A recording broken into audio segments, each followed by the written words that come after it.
All right. Hello, good afternoon, everyone. I hope we're doing well today. Welcome to the stream.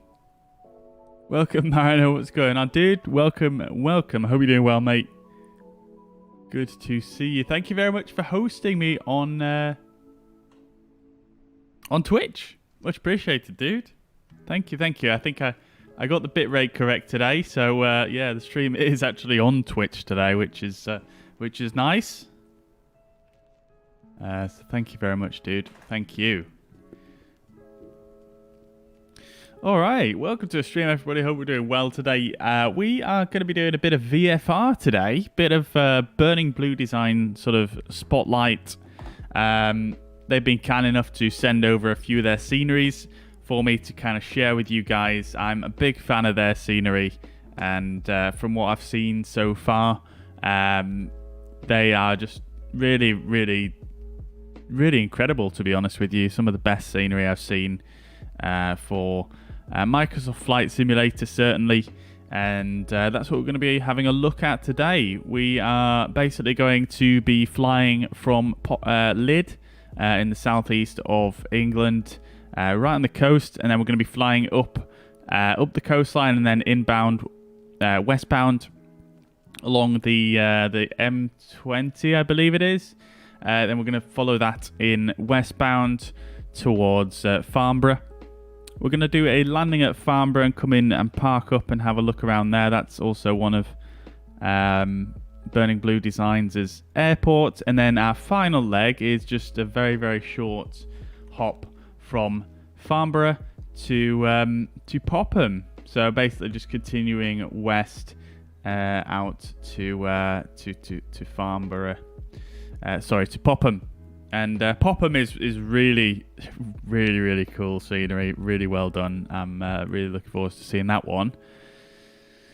So that's going to be our flight today. We'll have a quick look at the little nav map in a moment just to kind of see what the situation is.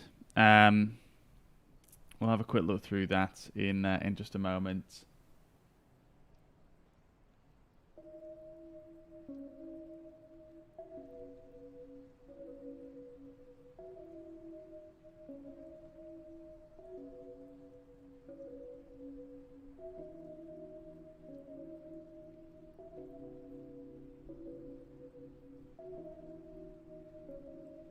Okie dokie. Right then, so let's jump into the aircraft then and have a look.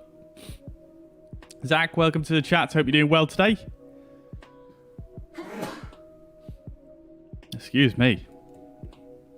Oh, a bit of hay fever in the air today. But Zach, welcome over to the chat on YouTube. I hope you're doing well today, mate. Welcome to the stream. Welcome. Mariner is off to the town match today. Amazing, dude. Awesome. Well, I hope you enjoy. Hope that you win. was a season ticket holder before COVID. First time today. I'm going for about a year and a half. Holy crap, dude. Holy crap. Wow. Well, I hope you enjoy anyway, dude. And yeah, best of luck. Hope you win. Yeah, I'm going to be here sat at my desk all day probably again. Can't complain though. Cannot complain. And thank you very much, guys. Thank you.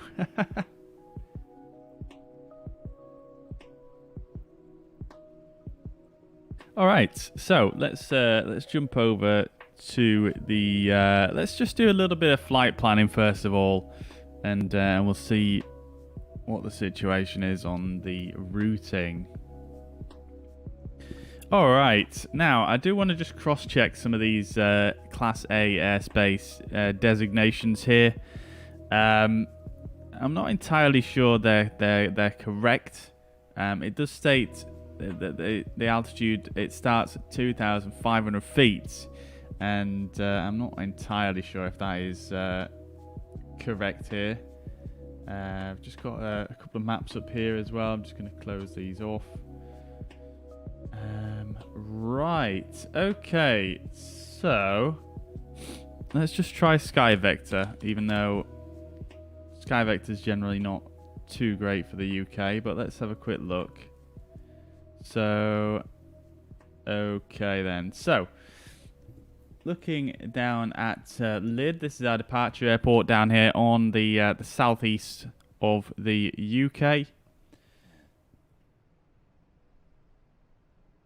Just try to have a look where this Class A sort of designation is. So on here, it says from flight level 55, which sounds more what I would expect, really.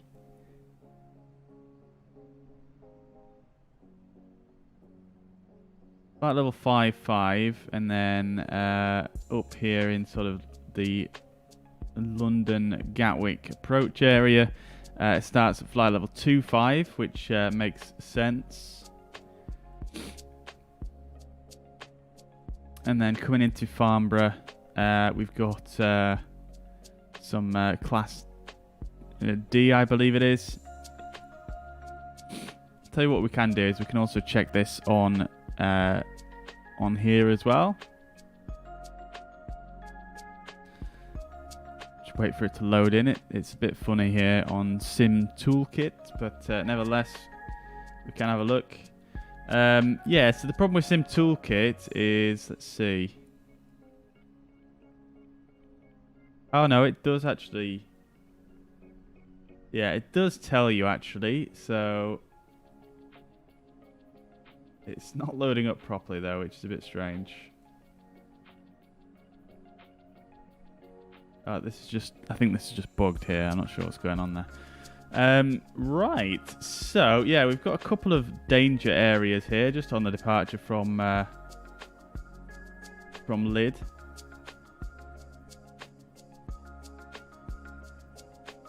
So we've got to be careful of those, as well as up here. But yeah, we'll stay clear of those. We're basically just going to turn to the north as soon as we depart here to the northeast, and we're basically just going to follow out. You can see here, we've got the M20 and then the railway tracks here. We're basically just going to follow those up towards the north side of Gatwick, which comes up here. As you can see, we've got Gatwick terminal area here. So we're just going to follow that so it comes around the top of Gatwick around here. That's the M25. We're looking for the M20. M20, okay, it splits onto the M26 and then the M25. Yeah, we're just going to follow it round again, all the way around this way. And then we're coming into Farnborough, but again, it's not loading up very well. But nevertheless, this one is stating that the Class A goes up to 2,256. I'm not sure exactly how correct that one is either, because it seems very precise. Right, okay. So I think we'll go by Sky Vector, to be honest. I think that's gonna work the best for us. Mariner, we love sitting at our desks. Yeah, we do indeed, don't we? Spend forever here, it seems like.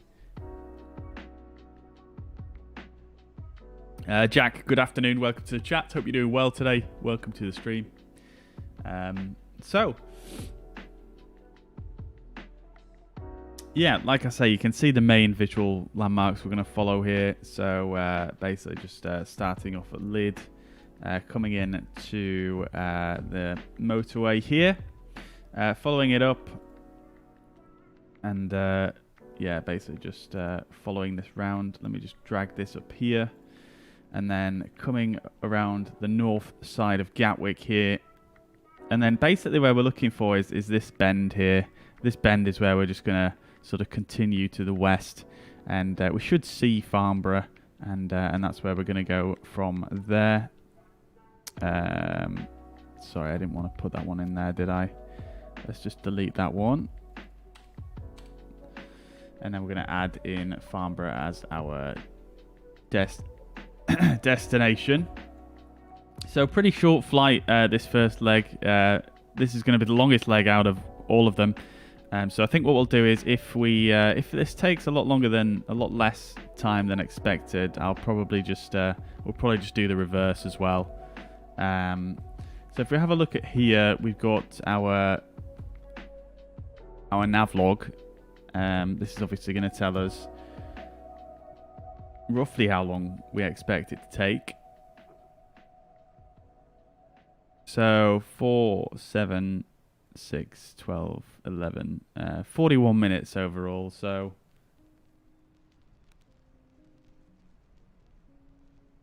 not a terribly long leg. And then the leg after that's even going to be even shorter. So yeah. No issues. No issues. And yeah, I mean, it's not an exact science. Again, we're flying VFR. We are going to be on VATSIM. So yeah, it should be pretty cool. I've tried to find some VFR charts for our departures and arrivals. So looking at Lydd, first of all, if I can navigate back to where I was, I think it's this one right here. So I couldn't find a chart. VFR charts are pretty hard to come by for the UK, but I've got the, I believe it's called an AIP document. And if we have a look down here, you can just see the procedures down here. So procedures for departing aircraft, VFR, basically looking to end their message with outbound and landing away if landing away, and local if departing and landing back at Lydd. VFR departures will be provided with basic service by default. Transponder conspicuity code is 7066, and there are some reporting points and visual points. Now, I couldn't find these obviously on a chart, but they're essentially just named after places that surround Lydd. So it should be fairly easy to work that out on little nav map. We could probably just zoom in here and see where the places are. Like, for example, Rye here is one of the points. As well, I can't remember the other ones, but they're on here. Chris, welcome to the chat. Hope you're doing well. Good to see you, mate. Good to see you. Hope you're doing well. Oh, holy crap, you're on Malham Cove. Amazing, dude. Amazing. It's been a little while since I've been there. But that's awesome, dude. Awesome, man. How is it? Is it busy there today? Take a low and slow overhead corn if you have it. I do not, I'm afraid. No. Raven, welcome to the chat nevertheless. Hope you're doing well, buddy. Good to see you. You Soz, welcome to the chat. Hope you're doing well. Good to see you. Welcome, welcome, welcome.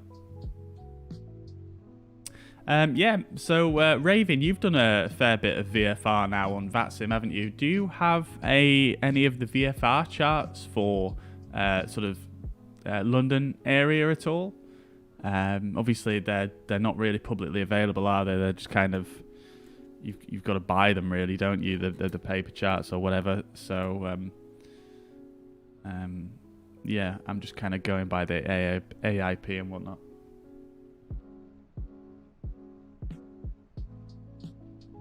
Have a chat with Adam. Okay, dude.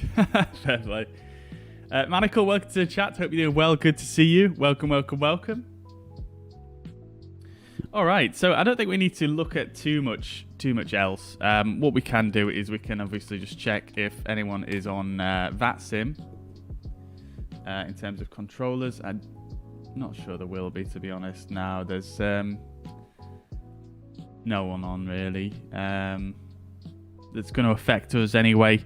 Obviously, we've got Gatwick Approach on, Gatwick Radar, Gatwick Director even. That's not going to affect us. We're not going to fly into their airspace, so it shouldn't really affect us. Although, having said that, yeah, I don't know. Maybe they'll contact us when we're on our way, but we definitely won't have to contact them for our departure. So, yeah, I'm just trying to find...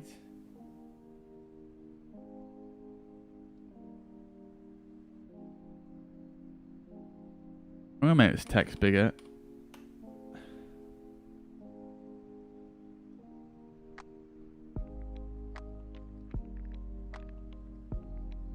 Reporting points: Rye, Tenterden, Ashford, Folkestone or 10 miles east or southeast as appropriate. So that's if you're departing over the sea.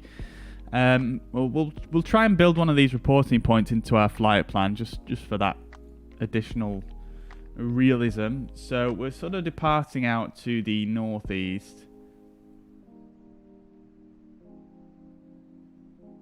So, did it say Folkestone is one of them? Yes, it is. So let's add that in. So we'll put a point over Folkestone. So that's great.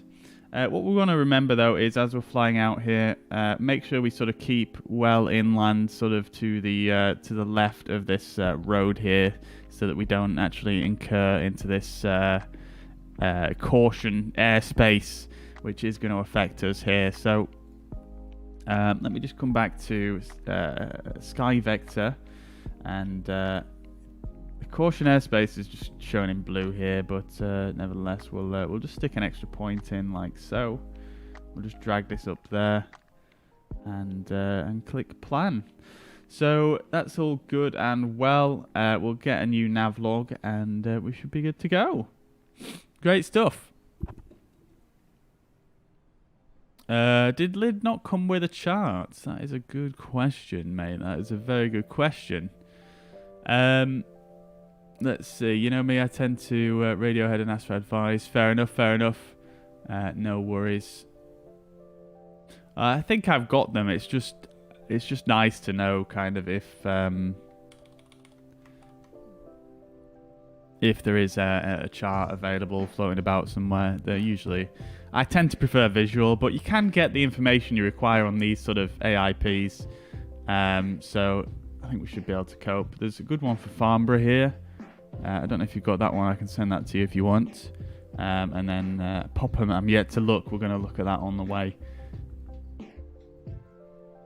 Asking VATSIM UK maybe. Yeah. I did do a little bit of a search on VATSIM UK's forum.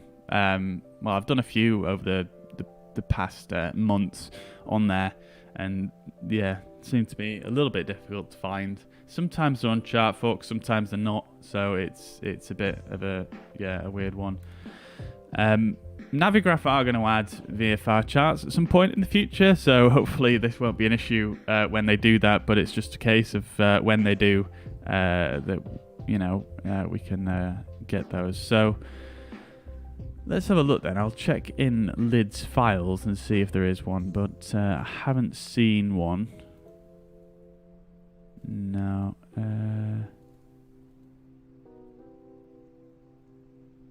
No, I can't see one unless it was in the original zip file. No, it's not. Nope.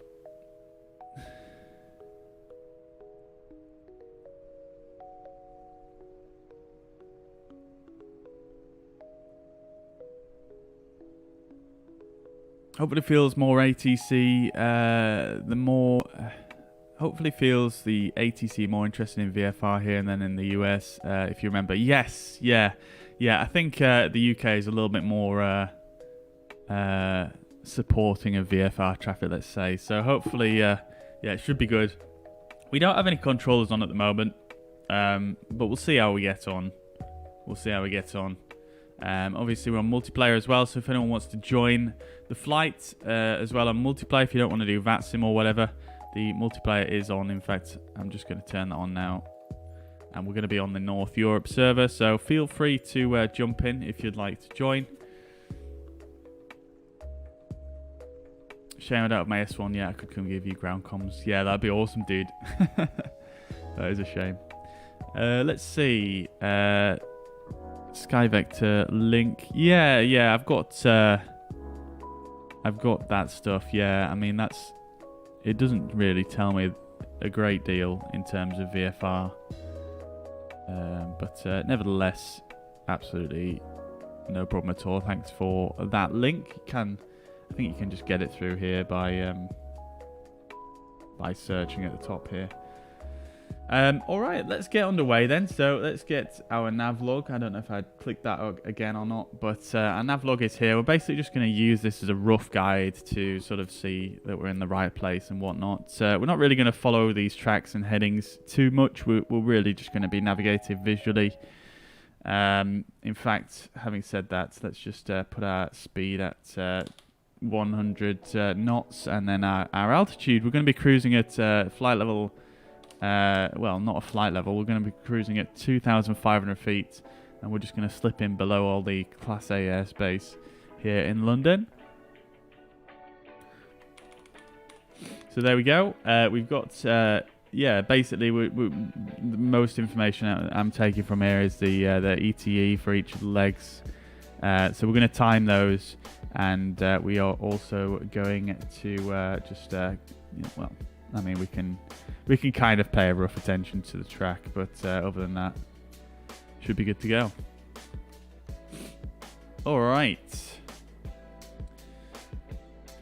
VFRpilots.com. I think I've already checked that one as well today. Oh, no, I haven't. No, I haven't.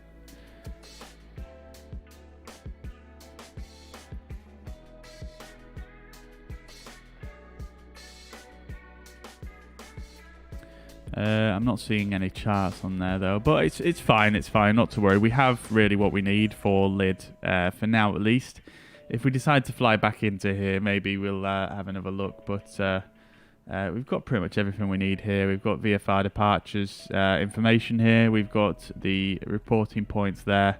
They're literally just you know, towns in the surrounding area, which is fairly normal for some VFR airports. And then we do have VFR arrivals here, which we'll have a look at if we decide to come back this way, which we probably will, considering how short the flight is anyway. Okay, with that said, let's start getting things started up then.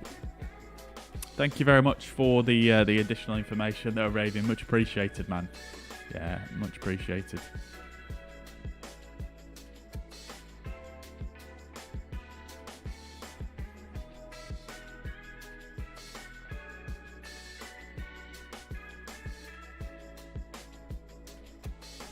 Oh, some pilots have added the visual reference points on there. Oh, I didn't see that one. Let's have a look.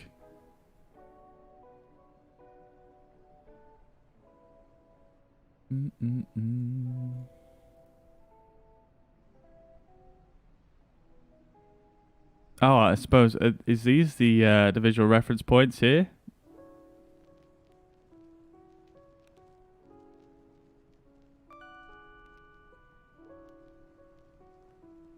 Or I suppose I don't know what they are.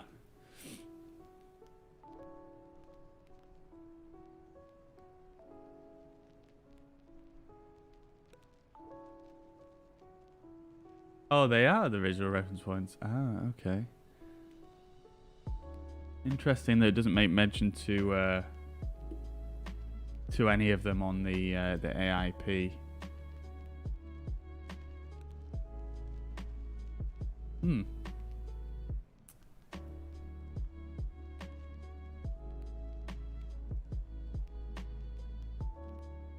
Fair enough. All right. Well, I will leave that link off to the side then, just in case we need it. Thank you very much for that.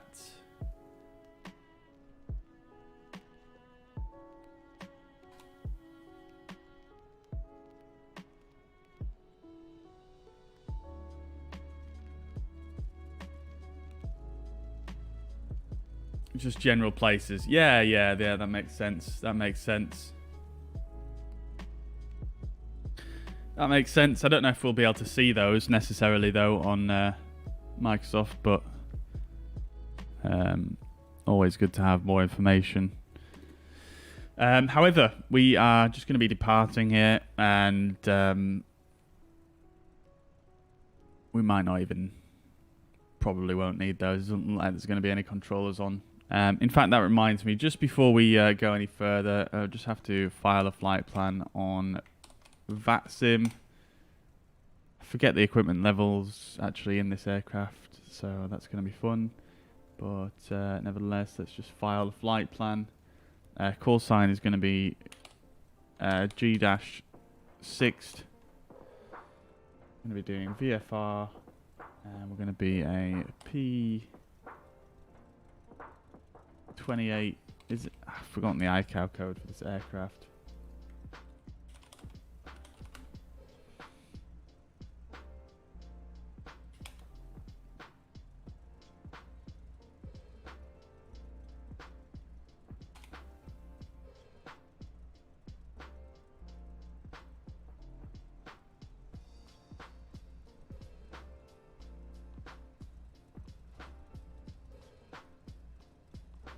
P28A is the code. P28A. I might as well just bring the tablet up so you guys can see what I'm doing here.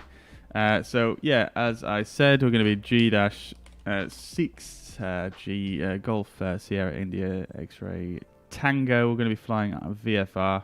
Aircraft type P28A. Weight category is light. Equipment is I can't remember the code for this one, but I think it's something like we'll check that. So equipment, it's very rare you have to fill this stuff in yourself because SimBrief usually does it for you. So equipment codes will come down to here, and I think we just want S, don't we?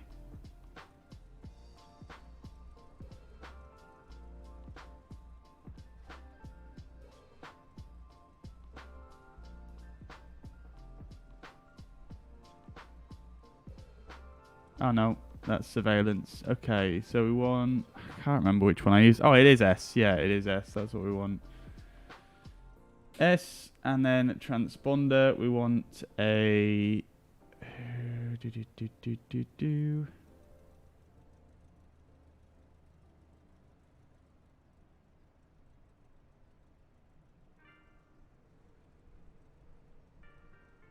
think we just want an S as well, or is it?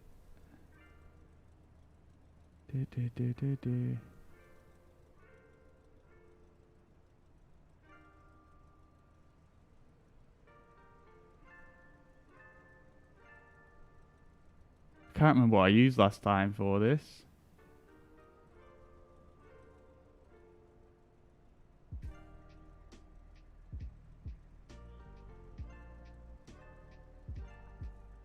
Maybe a C? I honestly can't remember. I think I'll just go for C. I don't think it's going to matter too much. So we're departing EGMD and we're going to EGLF, which is Farnborough. EGLF. And our off-block time is going to be 11, let's just say 12. It's altitude 2,500 feet and airspeed is going to be around 100 knots. En route time, we're anticipating about 40 minutes, and our fuel endurance is something like 5 hours. I can't remember off the top of my head exactly what it is, but we're not even going to come close to that, so we're just going to put that in as a rough guess.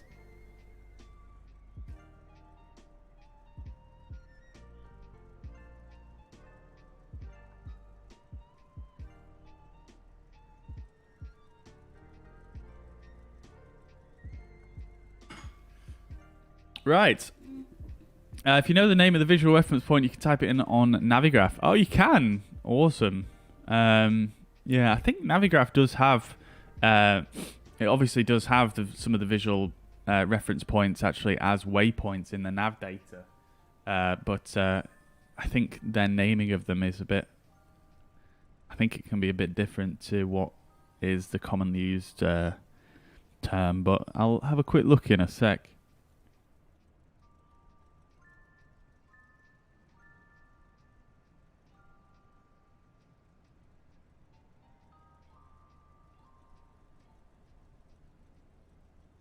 Oh, I should. Yeah, I will certainly do, Raven. And should I use OpenStreetMap VFR? Yeah. I mean, I've got the old little nav map here, which is using Open. Well, I can use either Open Topo Map or OpenStreetMap. And yeah, that is really good for seeing the different towns and whatnot. All right, cool. We've got all these aircraft crammed into this hangar. All the statics. All right. Anyways, I think we are pretty much good to go. Let's see if we can just get that flight plan file now. I think we've got all the information in there that's required. Let's just put in the remarks. VFR departing VFR westbound via M20. Let's just stick that in as a quick route description so they know roughly what we're going to do. Sorry, via... we'll put via Folkestone and M20. There we go. Okay, so file... Oh, we've got a data error. Okay, we'll not put that in remarks. We'll put that in the route. Okay, we can't have that end in there. And... Call sign must be alpha numeric. We've got to delete the dash. There we go. We are ready to rock. Cool, cool, cool. That's all good to go. Let's get V-Pilots on. David, oi, oi, brother. Hope you're doing well, mate. Good to see you. Welcome to the chat. We are just about to get underway here. All right. So we're going to go...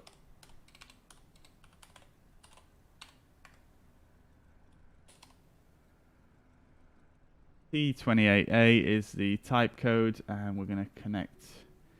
Great stuff. Nobody's got our call sign, which is a surprise considering how popular this livery is. All right, guys. So let's get started up here. We're going to be in the Piper Warrior 2 by JustFlight today, in this beautiful the British Airways sort of flying club livery, which is very, very cool. I think it is actually based in real life. The real aircraft is based somewhere down in London, so quite cool. I don't think we've flown this one on stream yet, so it should be very nice. Let me just get up my my chat list before I get going here. Well, I did want to just try it. Let's just have a look, see if we can spot these visual reference points. So we've got Lydd down here, and maybe if I just as an example, just right click here. Let's see if it brings anything up. I can't right click there, so let's just see. Nothing there.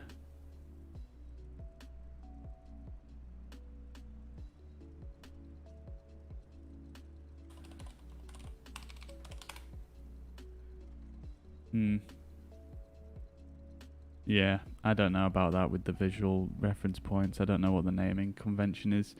Nevertheless,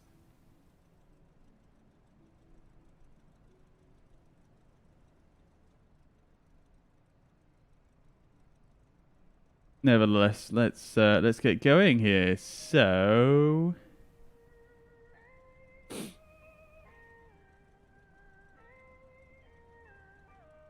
Oh, was that a CRJ that I just saw there? Alright, here we are. So, we've got a CRJ here. We've got a little 150 over there as well. 152. Great stuff. Love to see it. Can't really hear the sim, to be honest with you. Let's just turn it up a bit.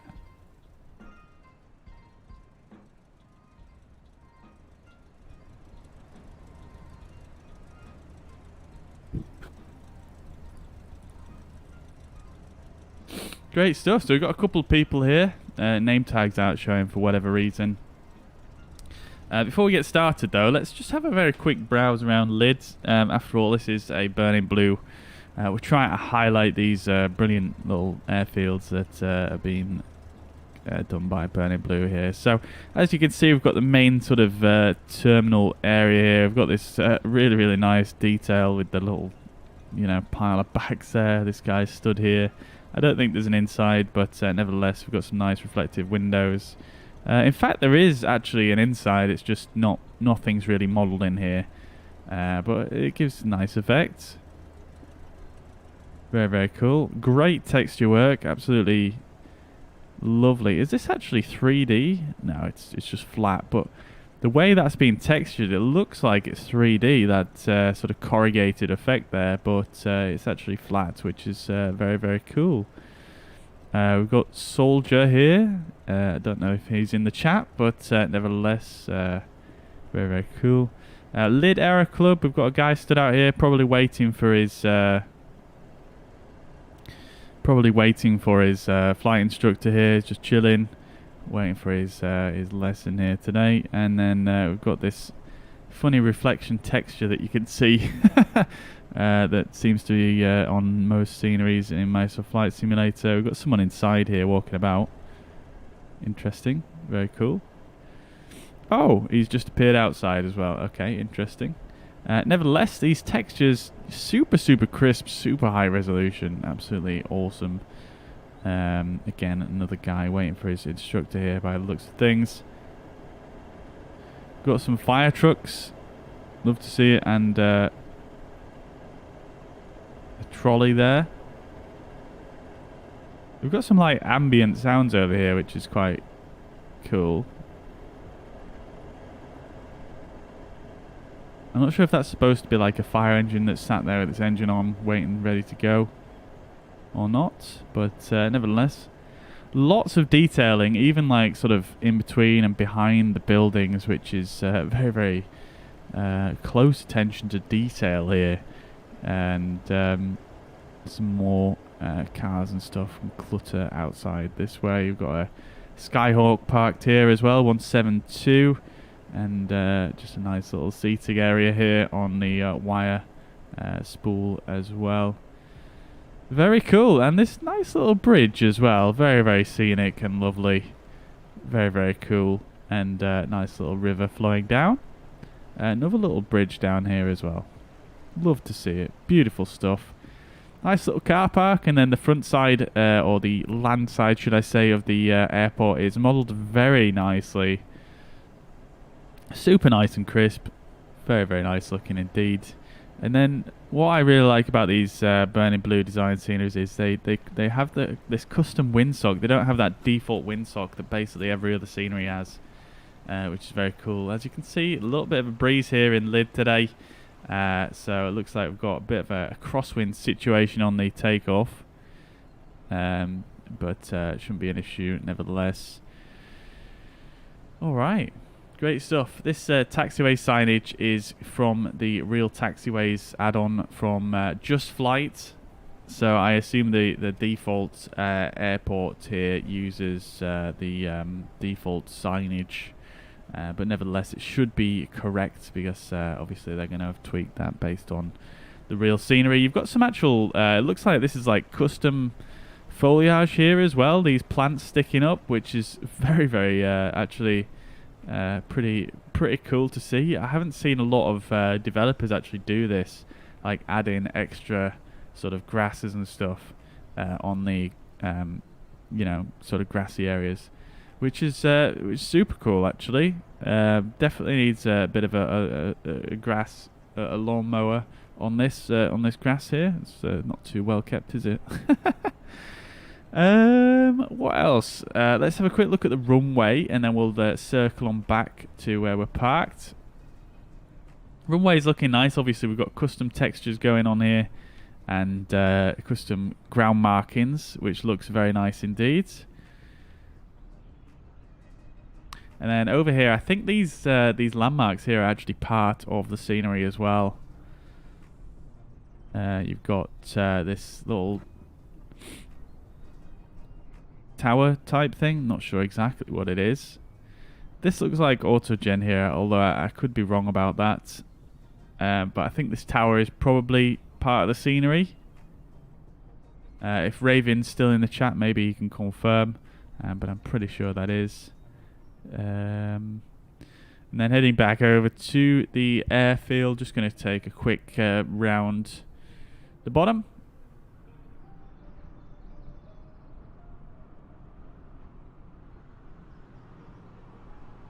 Looks like we've got an ILS antenna here, just chilling.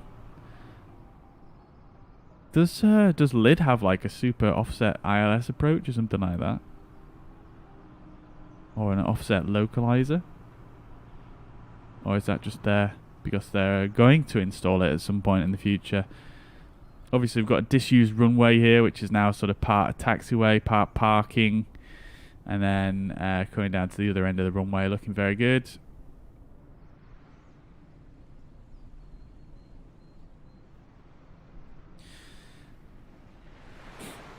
Alright, we've got a nice little static down here, parked out the way, and then some little...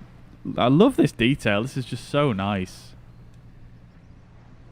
Very, very nice indeed. Little ramshackled old buildings here. Gotta love the detail though, absolutely gotta love it. Got golf carts over to the side here. I'm assuming that's just satellite imagery though. And then over to the apron here as well. Look at all this detail, it's just brilliant. Absolutely love all the clutter and stuff. Yeah, it just feels very very realistic. We've got the Coast Guard hangar here, which is extremely well modelled.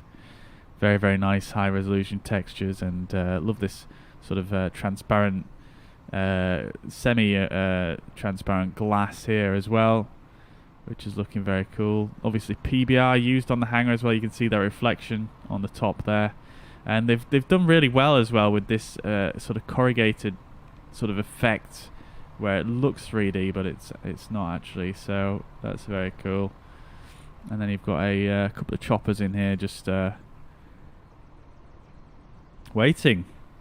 Coast Guard helicopters. I'm not sure what kind they are. I don't really know too much about helicopters, but yeah, looking very cool, and lots of clutter in here as well. We've got a GPU just chilling, and another helicopter out here. Got some very nice ground markings as well, ground textures. Everything just looks really good. Not entirely sure what these markings are, but it kind of looks like a miniature apron, that. I'm not sure if that's a bug or what. That's a bit strange looking. Then we've got another little hangar here with some aircraft in it, some statics. Very cool. And then coming over to the sort of main apron here, got plenty of clutter going on. Lots of statics parked down here. Loads of statics in this hangar right here. And same story here, which is always nice to see. Makes the airport feel very much lifelike. And then last but not least, we'll just take a quick look at this main entrance road here, because they've got some nice little sort of signs and stuff along here, which is always cool. We've got a guy parked down here with his lorry, just maybe he's taken a wrong turn, realised that he can't actually continue on this road for very much longer. He's just working out what to do. Maybe he's got his wheel stuck in the mud here. Who knows? I don't know if that's just a little Easter egg that's something that locals might be more familiar with. Nice little sign here. Let me just catch up with some of the chat real quick.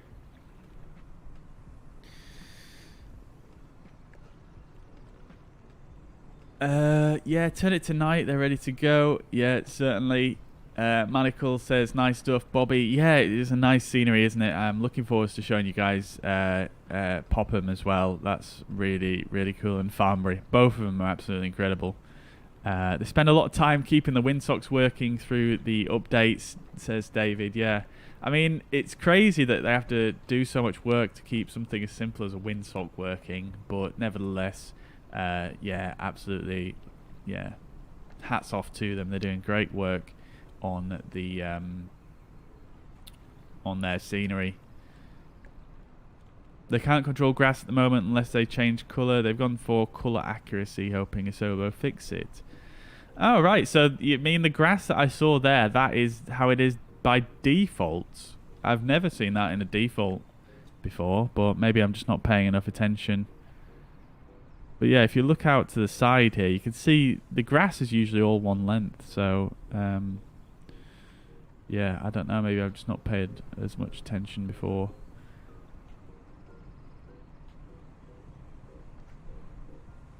But fair enough, fair enough. Still obviously some limitations in the SDK. Everything they model themselves to very little dependencies on the main game models on textures. Yeah, I can definitely see that for sure. 100%. Sikorsky S92 is the Coast Guard heli, says Mariner. Thank you very much for that, dude. I did not know that. That is definitely news to me. Jacob, good evening. Welcome to the chat from Australia. I hope you're doing well. Thank you very much, dude. Welcome to the chat. Welcome. David says, I love the fire engines at night. Yeah, we're going to turn it to night in just a moment. I've heard good things about the night lighting at this airport. The flat grass areas are color dependent. Yeah, that makes sense. Okay, great stuff. So, yeah, just continuing down the road here, you can see obviously lots of detail. Custom ground textures here on the way in on the road. Obviously not using the default satellite imagery for the road itself. We've got this nice little sort of, is this a fuel farm right here? Looks like it is. And then, yeah, just continuing down here next to the river. Very, very scenic.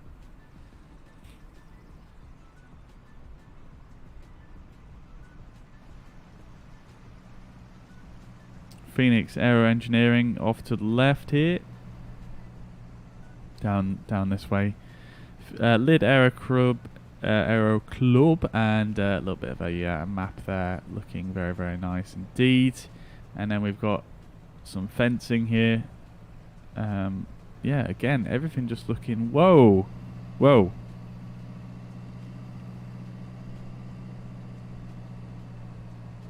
Okay, buddy. That's oh, he's gone. That's one way to park. All right, yeah, looking really, really nice. As I said, absolutely fantastic scenery. So that's a little tour of Lydd anyway, and let's get going. I think David said this over here is default. So it may not, I don't think it's default, to be honest. It must be part of We Love VFR, maybe. I do have that installed as well. Now we've got some, looks like some, I'm not sure, they look like power stations or something, don't they? But I'm not sure if that's autogen either. Very strange. But yeah, these two right here, these must be part of We Love VFR, I think, if they're not part of the scenery. But nevertheless, let's have a quick look at this at night, because like I say, I've heard a lot of good things about this at night. Let's just turn the time over. Oh yeah, look at those fire engines with the lights on. Very cool. But yeah, it looks great. Yeah, I mean, obviously they don't have too much apron lighting here. The runway lighting looks fairly realistic as well for an airport this size. Very nice. Very nice indeed. Very, very nice. Let's just have a look. I'm interested to see if the terminal buildings have any interior light as well. Oh yeah, they do have a little bit there, don't they? Nice. Very good. Alright, let's go back to the live time anyway, and let's get started up. Oh, we've got CRJ again. I think that's Mariner, isn't it?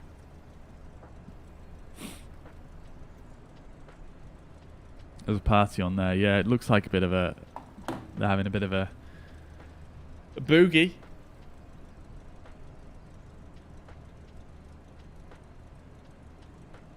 That's Dungeness Power Station, hence the danger areas on the maps. Awesome. Nice. Stephen, thank you very much. See, this is where VFR charts would come in handy. It would show me little spots like that. Mariner is the Cessna 172. Oh, okay. I guess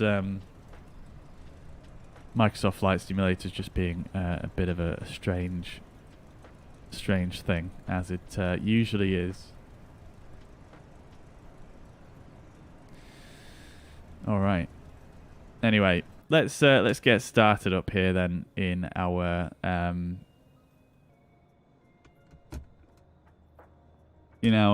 Piper Warrior. Let's just come outside here, and we're just going to put this in for a second.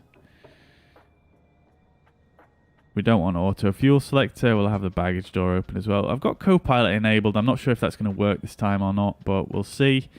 Let's jump outside, have a nice look at this beautiful aircraft here, and we'll just get some loading done. I'm just going to load full fuel.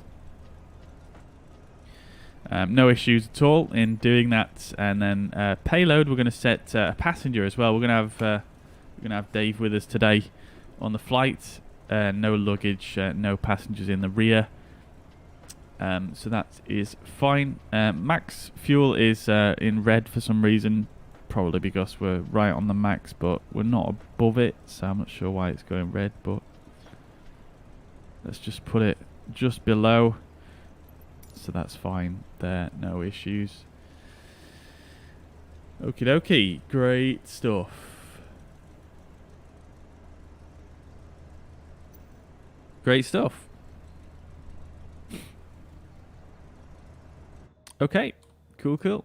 Let's start getting things started up anyway then. So we'll close the baggage door before we forget, and we'll remove the chocks, tie downs, and the tow bar. We do have the parking brake set, so we're all good there. Let me just make sure I've got the correct profile on here for the Warrior, which I do. And then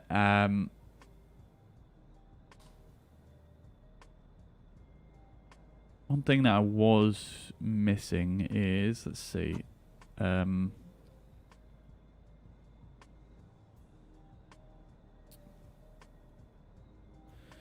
wheel fairings. I don't know if this real aircraft actually has fairings or not. It would be quite interesting to know, actually. No, it doesn't have wheel fairings.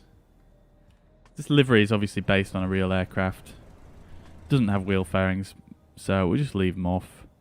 No issues there. We'll leave the cabin door open for now, and we'll get rid of the tablets. Okay, so we'll do our cockpit pre-flight. So parking brake is set. Avionics are off. Mixture is in idle cutoff. The mags are off as well. Battery master, we can turn that on now and just check the fuel level. Fuel level is looking good. Annunciator panel will give a quick test of everything's lit up here anyway, and everything looking good there. Primary flight controls, let's do a quick test here. So full left, full right, full up, full down, and on the rudder, if I can just adjust my seat here. Full left on the rudder and full right, and let's have a quick peek out the old window here and see everything's working properly. So full left, full right, and on the right hand side wing as well, full left, full right, and full left, both looking good. And then can we see into the rudder on this aircraft? We cannot. We can, however, see the elevator, so we'll go full up and full down. And we'll just check the flaps operation as well. So flaps 0, flaps 1, flaps 2, and flaps 3. Stops all stages, all looking good there. Great stuff. Okay then, so primary flight controls are checked, flaps are checked, trim should be in neutral, which it is there, neutral, great stuff. And the baggage door is closed. Okay, so before starting engine checklist, brakes are set, circuit breakers are all in. We can see that down here. Very important to check in this aircraft because they do actually pop out. Carburetor heat is off. Avionics are off, and the fuel selector will put to the left tank initially. And we'll go ahead and start the engine. So battery and alternator can come on. We'll open the throttle by about 1/4 of an inch. Fuel pump electronic fuel pump can come on, and the mixture can come to full rich. We're going to actually just close the door, because that's just going to slam shut when we start the engine. But we'll open the window and we'll go clear prop. And let's get this thing started up. So just get the mags to both, and then start.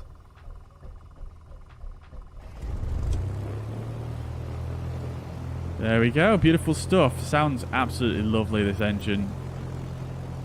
Just going to turn the volume down a touch there.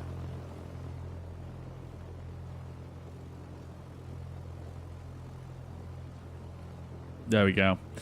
And we're just going to adjust to about 1200 RPM, 1100 even.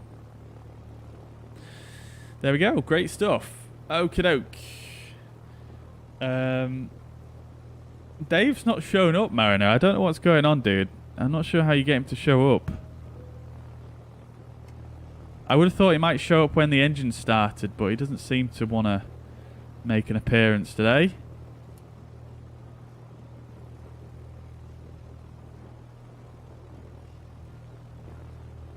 I was in a CRJ last night following your tutorial, learned a lot. Amazing, dude. I'm glad you actually learned a lot. That's always amazing to hear, you know, if someone actually learns from my tutorials.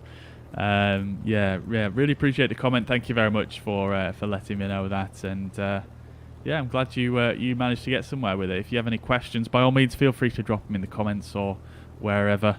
And yeah, we can. I'm happy to try and help you out if you have any further. Can't land there, it was getting so late, so chucked the passengers out with parachute and went to bed.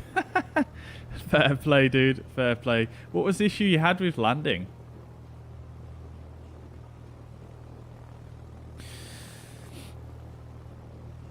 Okay, so we are ready to get the avionics on here. We'll turn the avionics on, we'll get the DME.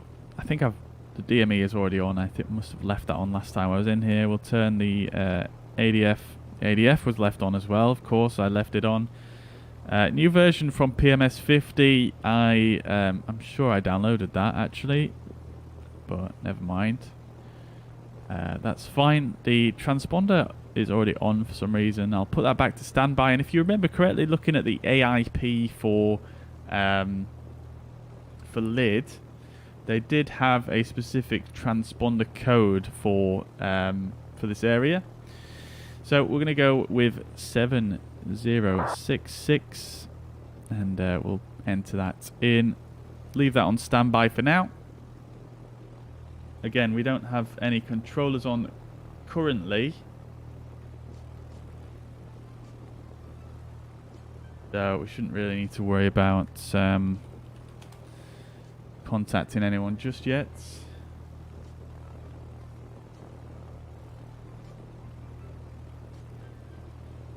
Okie dokie.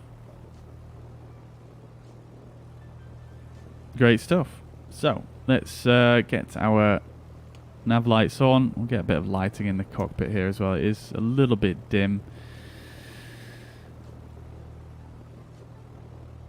Get the... well, that's it really. Very simple electronic system in this aircraft. The beacon light... I can't remember what turns the beacon light on in this aircraft. This is radio and nav lights. Maybe it comes on with the nav lights. Oh, it does, yeah. There we go. Okay, we are ready to rock more or less then. That's it. Simple aircraft. Absolutely love it. Super simple. Let's just bring up the map here as well, so we've got that just for reference. And on this right hand side, I'm just going to actually bring up the this default nav, just some extra information for our en route. We'll just zoom this out a touch as well, and this should show us some of the airspace as well we're going to be flying around, although it doesn't seem to have the danger area in there or anything like that. That's also possibly my fault. No, airspace is on. All right, fair enough. Let's get going anyway. Have a quick check of the weather real quick. So obviously we've got VFR conditions. The altimeter setting is 1015, so we'll get that set there. I'm just going to press B on the keyboard actually to make sure that is correct. Okay, so the actual altimeter in sim is a little bit different.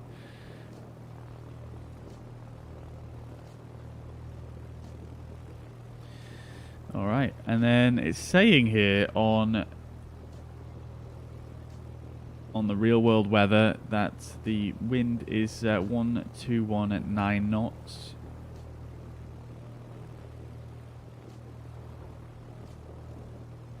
So it's going to be a crosswind, really, whichever runway we go for. But we'll go for runway 21. I suppose it doesn't really matter too much, does it? We're departing to the northeast, so we'll go for runway 03. And I'm just going to actually put that in here as well, just to remind me, because I will forget. And we'll set the heading bug there as well. Alright, great stuff. We should be pretty much good to taxi out. Let's do it. Oh, we've got another aircraft here as well. We've got Shawi Coin as well. 89, awesome. Really not sure why Mariner's showing up in a CRJ there. But nevertheless, let's get going. Runway 03 is basically just taxiing out and then a right turn down yonder. Not sure which the best way to enter the taxiway is here. I think you would probably just taxi out visually to the taxiway. Obviously we've got some hold shorts here, so we don't want to go that way like that. CRJ's on the move. Very maneuverable CRJ there. Alright, let's get underway then anyway. Enough messing about with things today. So let's get underway. And I've forgotten to turn my camera on, of course. Let's just get that on whilst I remember. Alright, so parking brake is released and we're just going to taxi out now. So we'll put our transponder on.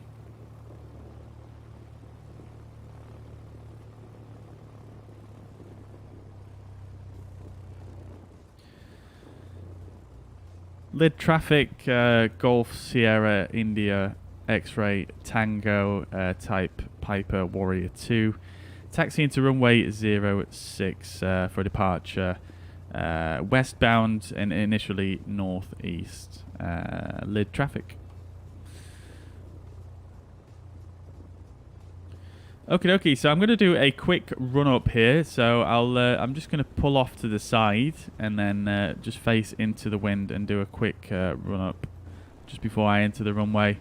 We'll just obviously pull out of the way of other traffic as well. So let's just swing around and come to a stop. So more or less facing into the wind here. Let's set the parking brake. My rudder pedals are sliding around on the floor here. But nevertheless, let's get the throttle up to 2000 RPM.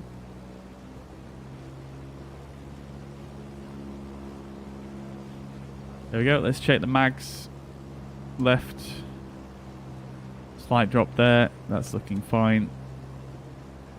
Back to both.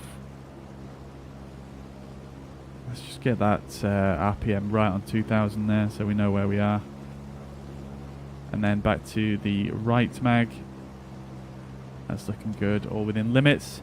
Great stuff. Vacuum is also within limits. Looking fine there. Checking the T's and P's. Everything's in the green. Looking good there.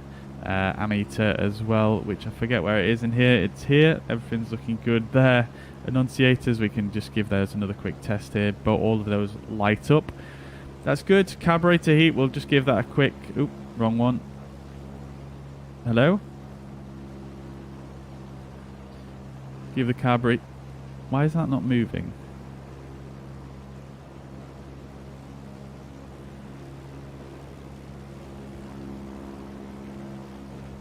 It's weird. It's like I've moved it because the RPMs are just dropping a little bit, but it's not actually animating. I guess that's a new bug. All right, fair enough. We'll turn the fuel pump off. T's and P's are looking good there, and we'll just retard the throttle. Fuel pressure drops absolutely fine. All right, great stuff. Looking good. We'll go back to about 1100 RPM here. And we'll turn the fuel pump back on. We'll turn the landing lights, anti-collision lights, and the pitot heat on as the before start check. So before takeoff, battery and alternator is on. Flight instruments are checked. Fuel selector is in the left tank. We're going to switch that to the right tank for takeoff.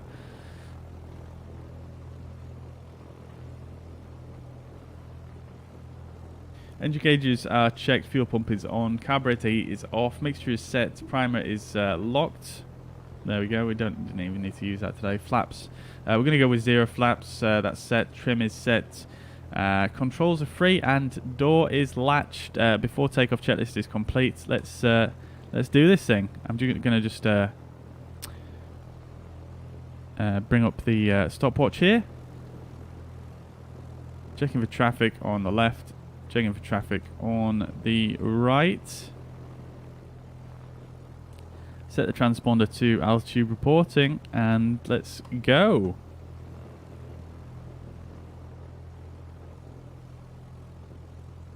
Lydd traffic, Golf, X-ray, Tango, Piper, Warrior 2, taking off runway 03.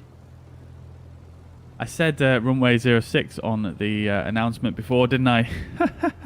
I definitely meant 03.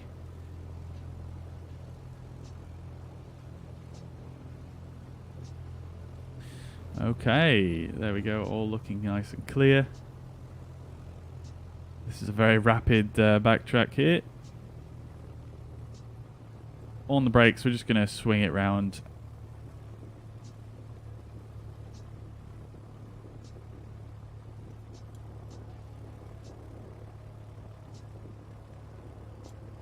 And we'll go for a rolling start here. So, runway is confirmed, 03. We're going to have a bit of a crosswind coming in from the right, so it might do a bit of a funny thing on rotate, but we'll see what happens.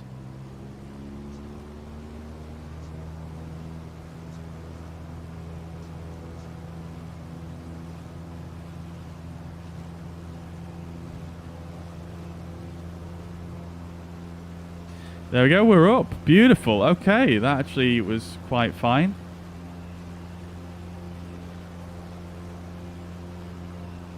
No gear to bring up here, no flaps to bring up. So we're going to go for about an 80 knot climb here. We're only going to 2,500 feet, so not too much to worry about there.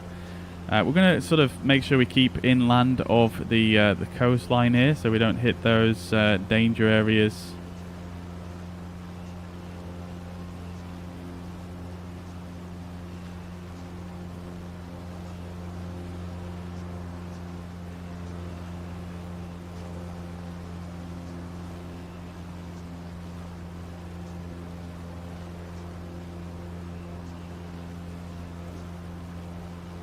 Trying to get this thing trimmed out for 80 knots.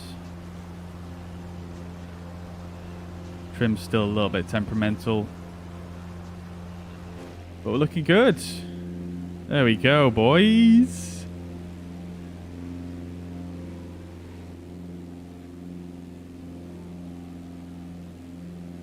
Beautiful stuff. The name tags of everyone's disappeared, of course. And we're just going to climb out to 2,500 feet here, and we should be nice and ready to rock.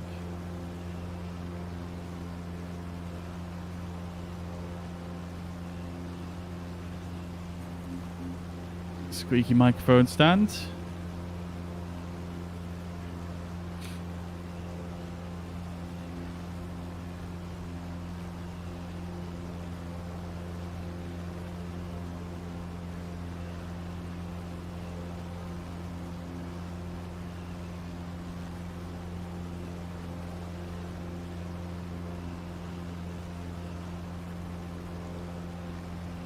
Alright, so we're approaching 2,000 feet. I'm going to just trim us down a bit now so we can sort of do a nice sort of level off here. Nice smooth level off. I'll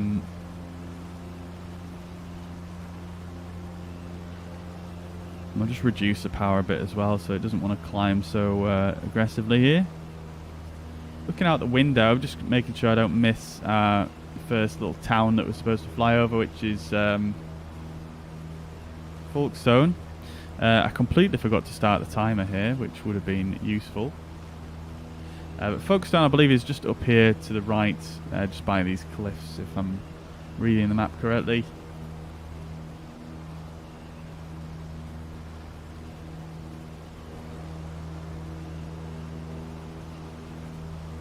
Yeah, do love flying the Piper aircraft. Well, any low-wing aircraft really, because you can just see. I love seeing the ailerons move while you're just, you know, flying about. Something quite nice about that for some reason. Okay, so let's reduce the power back. We'll go to about 2200 RPM.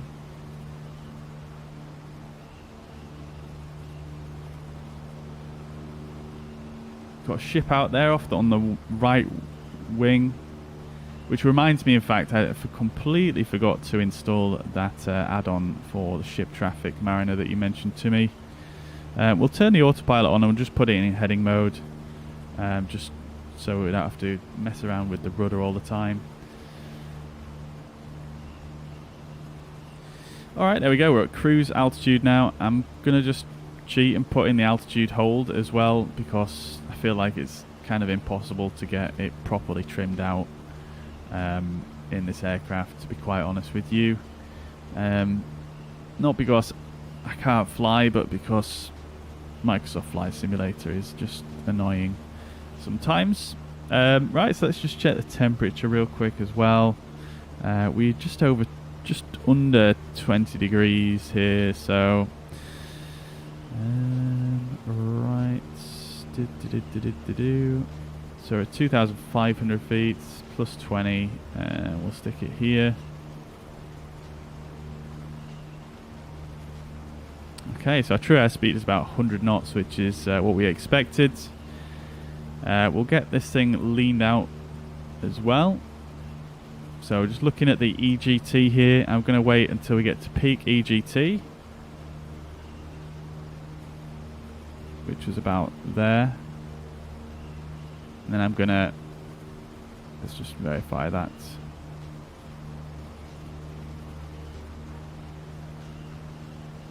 Yeah, it's about that little one there, and then I'm going to enrich in the mixture so it drops just by 2 of these lines. And there we go. So it's not really leaned out the mixture too much, but there we go. Looking good. Okay, let's make sure we're still following this coastline here.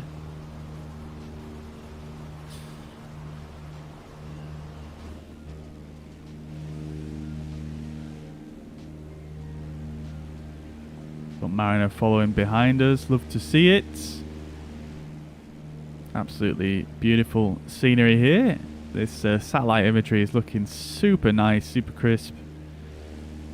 Very, very good indeed. Lovely.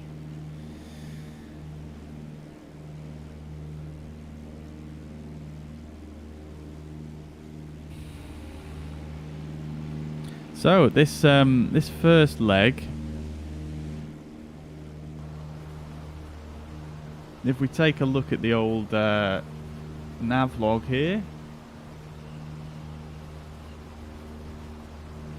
should be a total of about 11 minutes. Sorry, 7.5 minutes. And I think we're actually here right now. I think this is Folkestone right here. As you can see, we've got the cliffs here. And yeah, that looks about right. Have I flown over the motorway? I think I might have done. Is this the motorway? I'm not sure it actually is. Let me just check the maps here.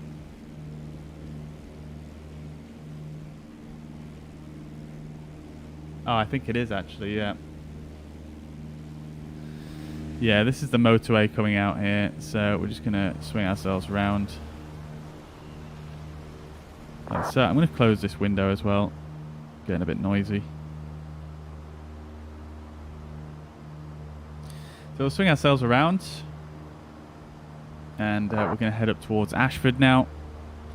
And yeah, by the way, I'm not using sort of... I do have sort of little nav map open, but I'm not showing my aircraft on the map. So... yeah, try to do this with proper visual clues and not trying to rely on a GPS all the time. As you can see, it doesn't really show the actual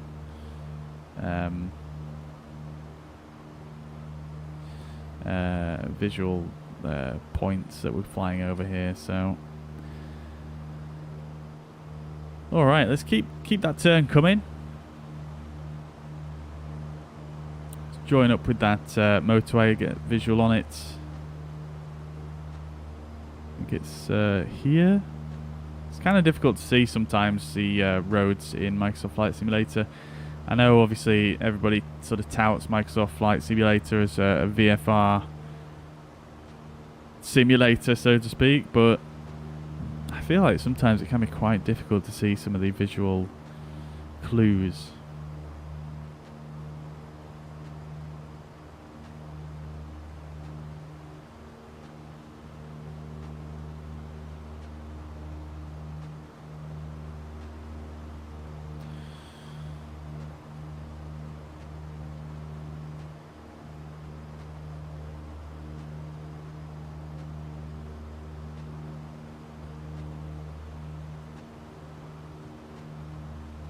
Alright.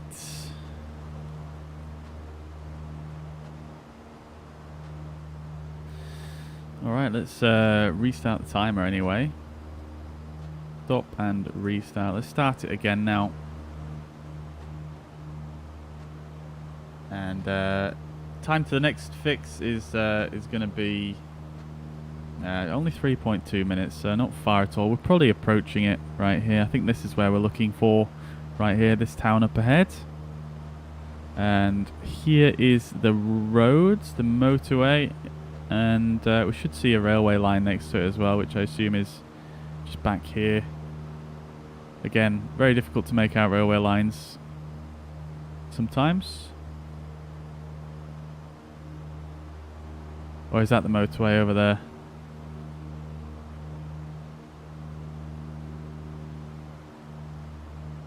Hang on a sec. Is this confirmation bias? Because I could see the town and the road. Let me just check.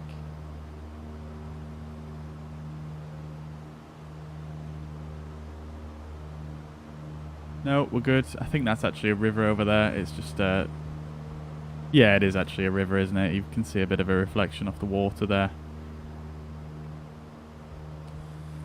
Okie dokie. Great stuff. So we're here at,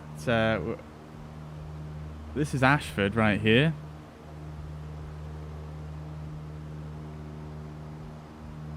Just in front. And this is the M40 here and the railway line just running sort of parallel. So we're just going to follow this up and sort of going to bear left in about 2 minutes time.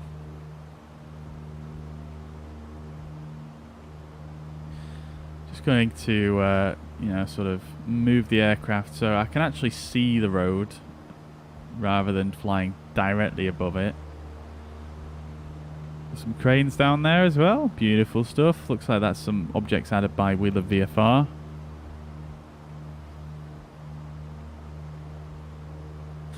Alright. Great stuff. We are on our way, folks. We are on our way. You guys will have to just let me know what the volume levels are like. Has the music stopped? No, it hasn't. Okay, it's just changing songs.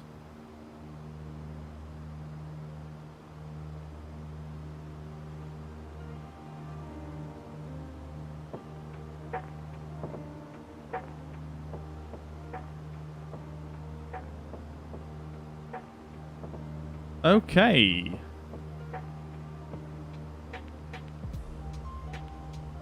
Which have some controllers on at Gatwick at the moment, so Yeah, we'll have to make sure we don't bust into their airspace and get told off.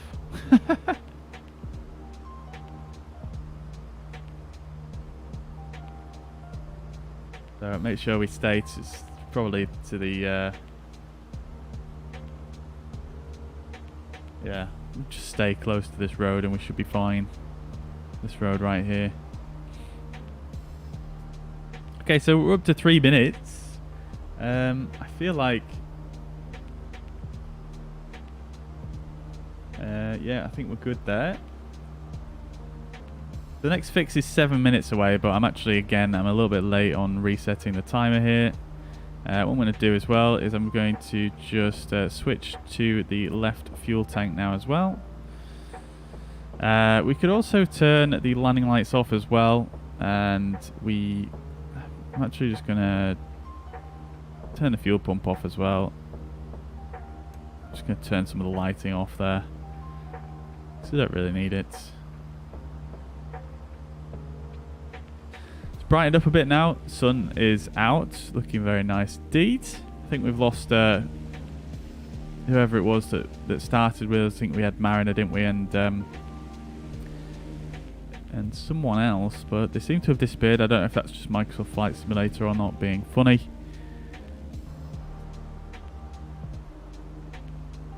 But we're going to continue up here.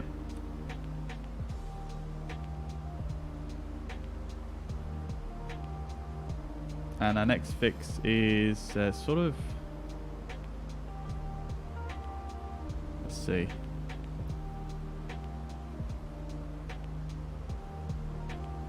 Ah, you're going to the game. Fair enough, Mariner. No worries at all, dude. No worries at all. So our next fix is actually... there's not really a visual point. It's kind of just before we reach the town of Maidstone, just on the outskirts. That's our next visual fix. I think probably the best thing to kind of see that is, yeah. I mean, I didn't really have any rhyme or reason as to where our fixes were, but just outside Maidstone, which we should be able to see quite well.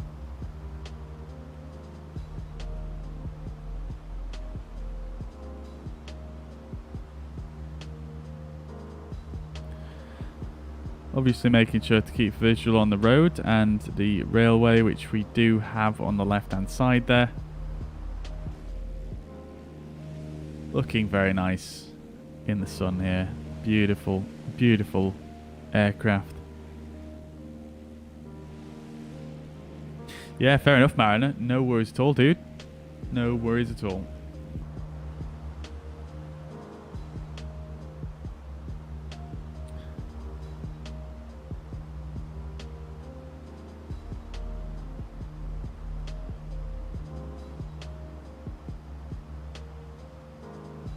Okay.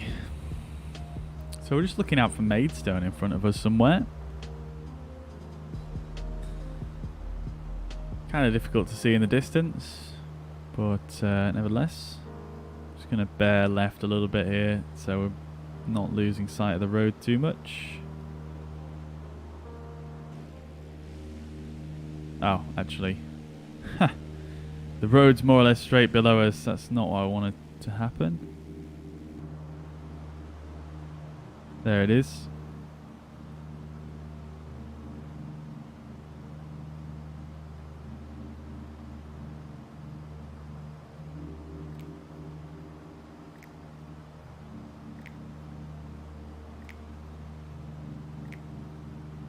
Obviously staying on the sea level Q&H here because we're only flying at 2,500 feet.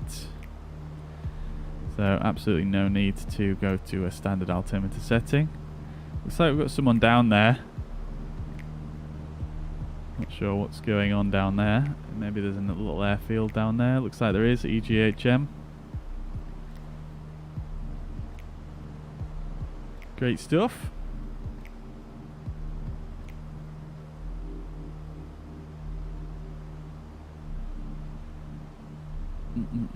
Okay.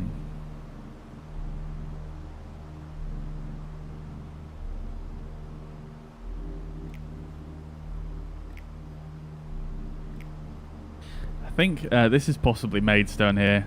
I've got the little sort of landmark markers on.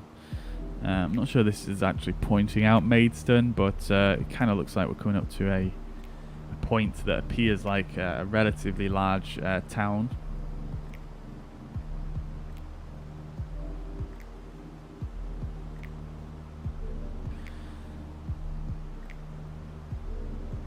And we're about right on our navlog time here, so I'm actually going to just restart the timer here, and we're going to get in sync with our navlog here. So we are now expecting about 7 minutes to the next leg.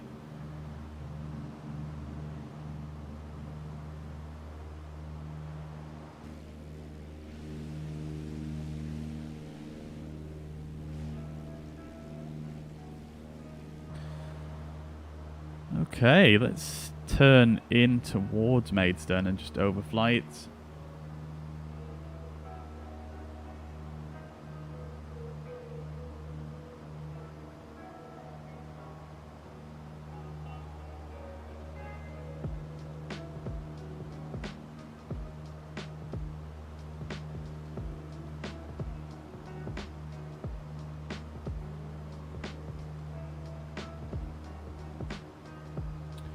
Okay, so this is the M20 going in towards Maidstone. I actually believe it changes into the M25 here.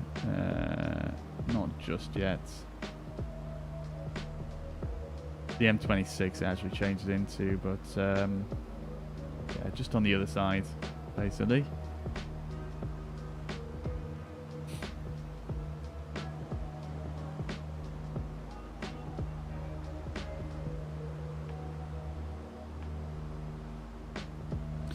Beautiful. Oh, I do love a bit of VFR. Yeah, there's something just quite enjoyable about navigating using visual clues rather than just staring at your instruments all the time. I just wish I had better VFR charts, to be honest with you, because I do enjoy a good chart. You know, we could have a look at all the obstacles and stuff that's you know, potential hazard to an aircraft in the area, things like that. Alright, so here's the motorway. I believe it just loops into the town like so and then comes out on the other side.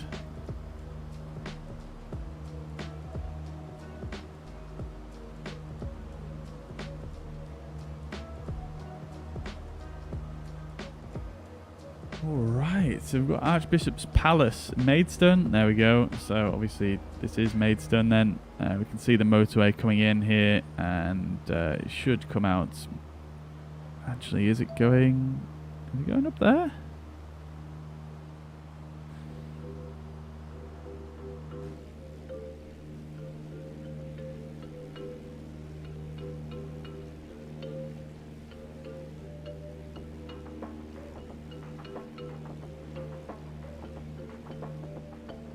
No. I think we just continue. We just continue on this heading, and we should see the motorway come out to the left of us.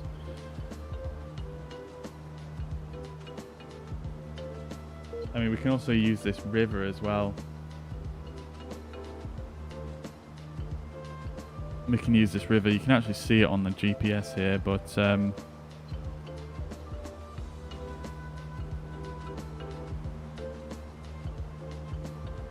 rivers are sometimes a bit easier to see in Microsoft Flight Simulator because they reflect the light. You can see it coming up here as well. And if we continue north on the river, we've gone too far, so we don't want to go up that way. We basically just want to continue on above the river.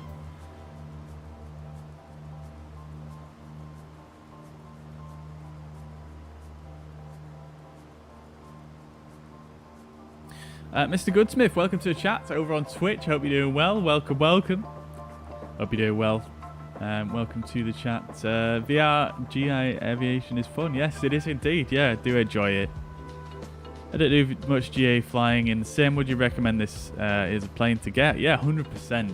100%. I think it's probably one of the best GA aircraft in the sim. The Piper Arrow 3 as well is just as exceptional. Yeah, both are very, very good aircraft. And even the Piper Arrow 4 and the Turbo, any of them are good. Any of the JustFlight Arrows, really, really nice. Highly, highly recommend any of them, really.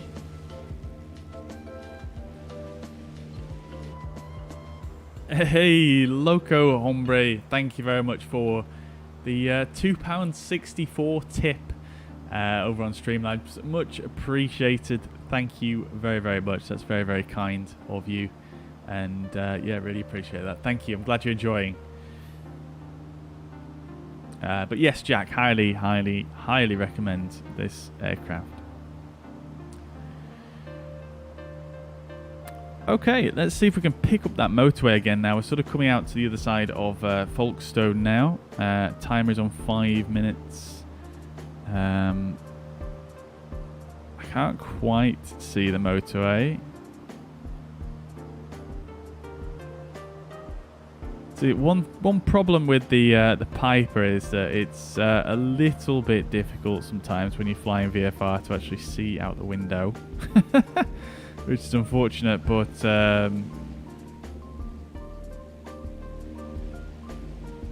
yeah, not a major downside. Okay, so let's see if we can see any other visual clues. I think we've got, so there's, it looks like off to our right here, we've got some reservoirs and stuff like that. I can see those on the map, and the motorway more or less runs straight below those, so we can probably use that to try and work out where the motorway is. I think this is the motorway right here, this sort of tree line that you can see here. It's quite difficult to make out, but I think that's possibly the motorway. You can see it a little bit better there. That might also be the river.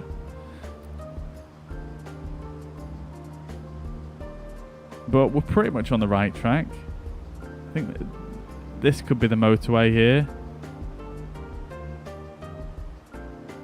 I'm going to turn to the right and just get a little bit closer just so I can make it out. Although I think if we continue on this track, you know, we shouldn't have any issues there. We should still pick it back up.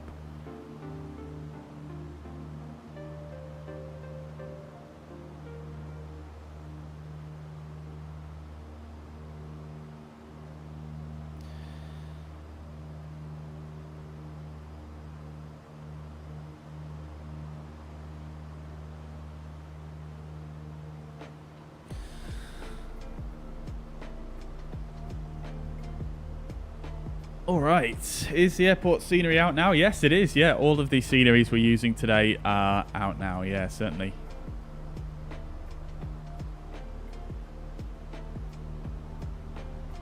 Mr. Goodsmith says, I don't know how to fly a jet, but until then, VFR is the only flying I enjoy in the sim. Fair enough, dude. Yeah.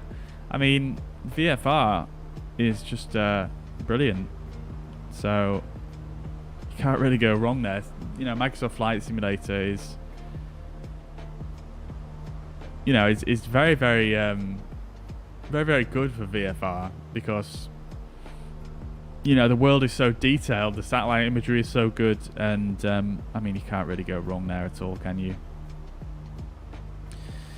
Okay, let's reset the timer, and we'll go back as well and start it again. So next leg is about 7 minutes. Let's see what our fuel quantities are looking like. Right tank is getting a little bit lower than the left there. So we'll leave it on the left for a bit longer. And we should start to see the motorway pretty soon. I think this is possibly it. Oh, it's here. It's here. It's here. I think this is it right here. Let's just make a left. In fact, on this part of the journey, we want to stay quite close to that road because we do have Heathrow somewhere off to our left. Should probably see that fairly soon. Just up here. Want to make sure we don't encourage. Sorry, Heathrow's right here. Yeah, we definitely want to make sure we don't sort of go into their airspace. Yes, there is some controllers on there. I don't fancy getting told off. Not in the in-game marketplace. No, they aren't. They aren't, Acer, I'm afraid. They only sell on their website at the moment, mainly because of the update cadence and things like that in the marketplace. But you can find them, you know, obviously on their website, burningbluedesign.com. I'll put a link in the chat. Oh, you've got it already. Okay, fair enough. No worries.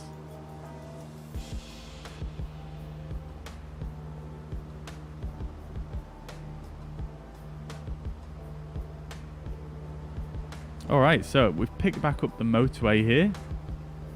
This is it on our right. And it's it should, I think it forks off more or less somewhere around here, and it changes into the M26, sorry. Forks off to the right, the M20.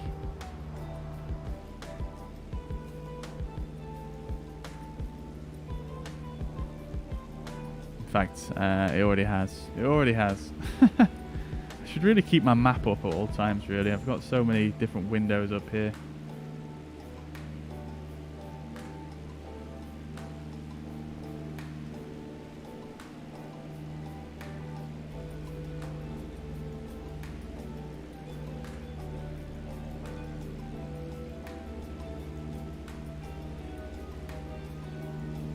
Alright, so we're just passing over Seven Oaks. This is Seven Oaks right here. A few more little reservoirs. Always super easy and helpful to see sort of reservoirs like this, or lakes, whatever they are. And obviously we're approaching Gatwick airspace here now, so we don't obviously want to make sure we don't go in there. So I'm actually going to, let's make sure we've got a visual on the motorway here. We do indeed. I'm actually going to just swing myself out to the right hand side of the motorway a little bit, just so I can be 100% sure I'm not going to get into their airspace, which is starting somewhere down here. You're getting Farnborough. Amazing, dude. Farnborough is, yeah, really cool. Super detailed scenery. Very nice indeed. Who's done the best Manchester airport so far? There's only one developer that's done it, really, and that is Mako Simulations, and it's absolutely amazing. Would highly recommend it. That is on the marketplace if you really want to get it from there, but I'd recommend getting it from their website as well, as I always do with all scenery and add-ons, really.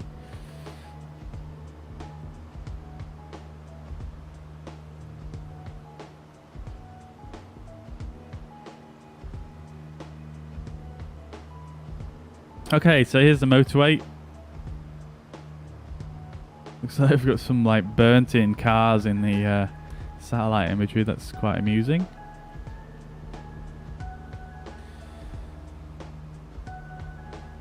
What are they called? Mako Simulations. I'll get a link for you as well. Mako Simulations. They've done definitely the best Manchester, and they've done a really good Birmingham as well. Both of them I would highly recommend.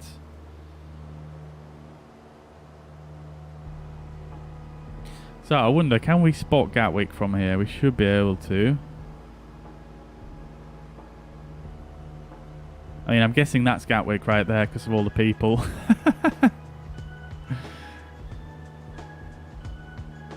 So I'm just going to sneak to the right a little bit here, just so I've got a better visual on the motorway.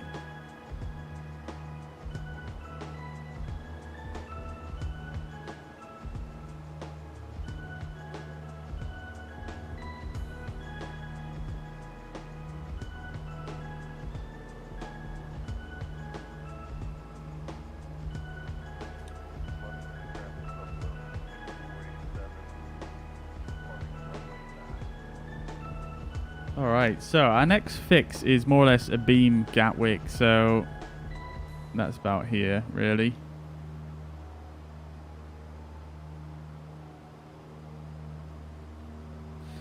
What time are we on?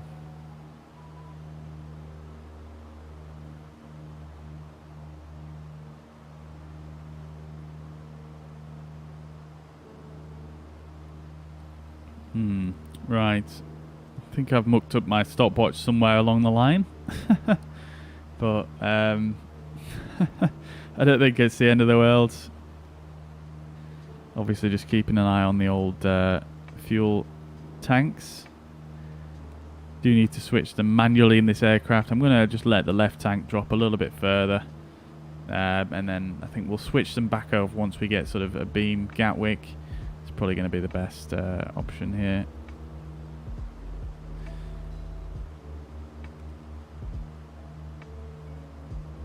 Problem is I'm using the I'm using a little nav map for a bit more of a detailed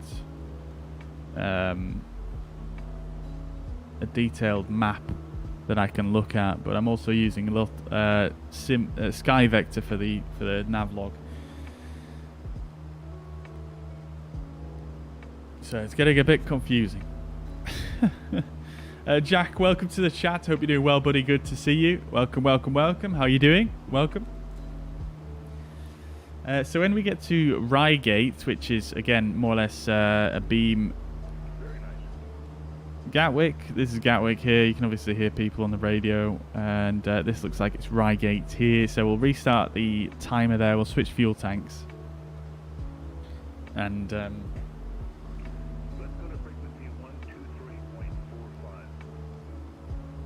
okay, and then we are basically going to look for, there's a bit of a bend in the motorway just after Reigate where it sort of bends downwards. I think this might be the bend here, or it might be just a bit further on. And from there we want to just basically, we want to just take a heading from there, I think. So if I look on our navlog again real quick. Yeah, basically just want to take a heading of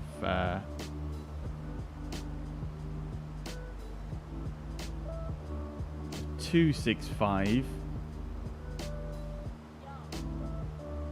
which is going to send us in towards Farnborough. That'll get us established, and then we can do some sort of visual identification on the way in. But we should basically just fly over sort of Guildford and then in towards Farnborough. There is a danger area of airspace just to the east of Farnborough, so we'll have to bear that in mind. But let's just have a look real quick. I want to have a quick look at the arrivals for Farnborough.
Just looking on the AIP here for the arrival procedure.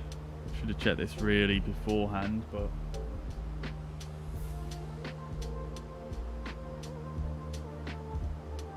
we can get over it. Let's see here. So this is This is Reigate right here to the left. Obviously, we've got Gatwick off there. So let's start the timer again real quick. We'll turn the fuel pump on and we're going to switch to the right tank here. And we'll just make sure we've got fuel pressure and we can turn the fuel pump back off. So that's looking good. So feeding from the right tank again now.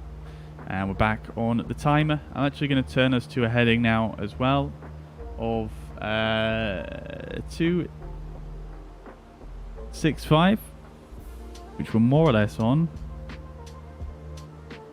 In fact, we're basically on it. I'll just take a little bit of a right turn. That's 265, and we're just basically going to head out in this direction. We should sort of come towards Farnborough by following this this heading. I'm just trying to find the arrival procedures real quick. Basically, traffic pattern is to the south of the airport. Airport elevation is about 200 feet.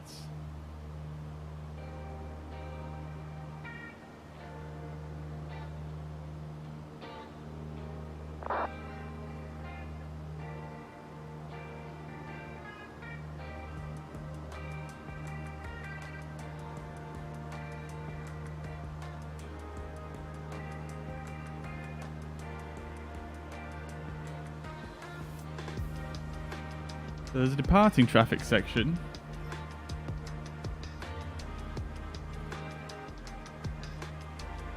There's an inbound IFR one.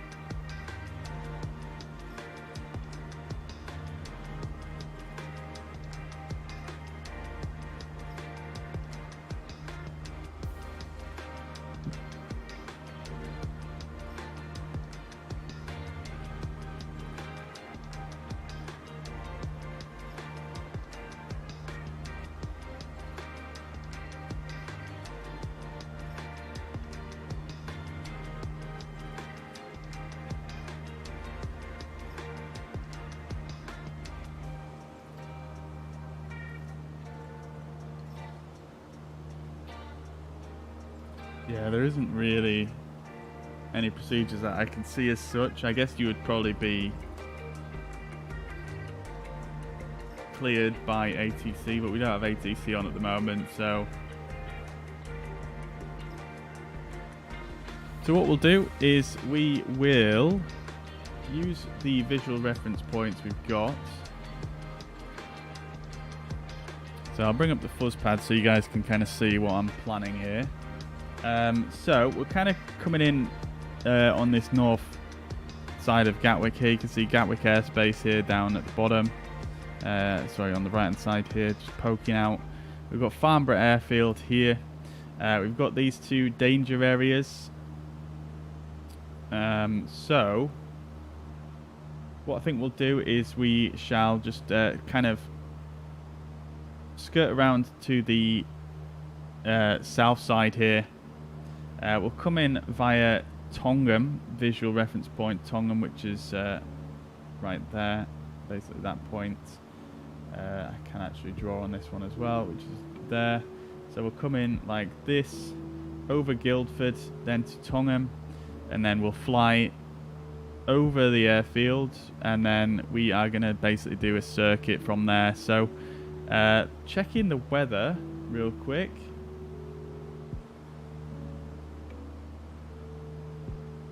The weather is variable winds. QNH is 1013, and the favoured runway by the winds is runway 06. We've got 0624 at Farnborough. So we shall come in for 06 then.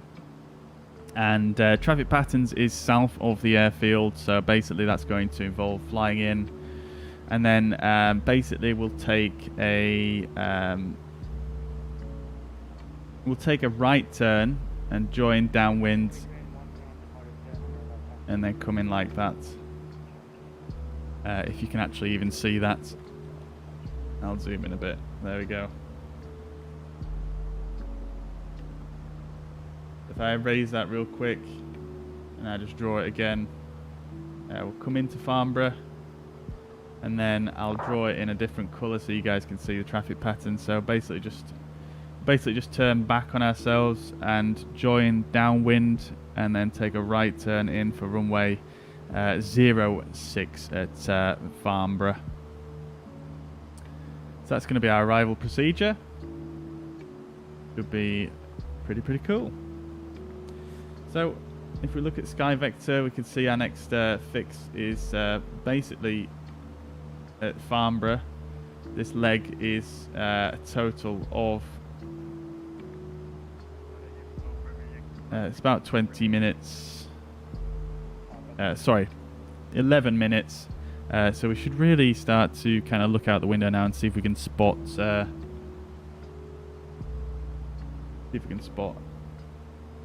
Guildford, and then we're going to take our left turn out to Farnham, was it?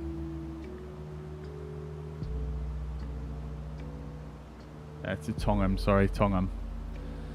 Alright, so let's just get a little bit of a clue here looking at the GPS. So EGLF, that is Farnborough right there. Alright, great stuff. So we should be passing over Guildford more or less now-ish. If I had to take a wild guess. Guildford is a relatively decent sized town though, so I would have thought we'd be able to make it out a fair bit easier than that.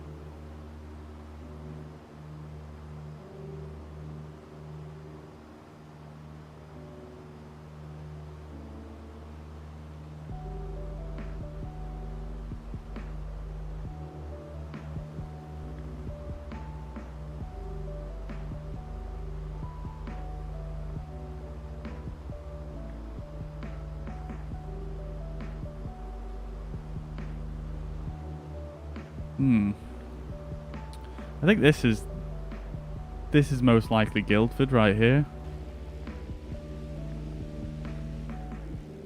Okay, yeah, so we've got this main road coming in here.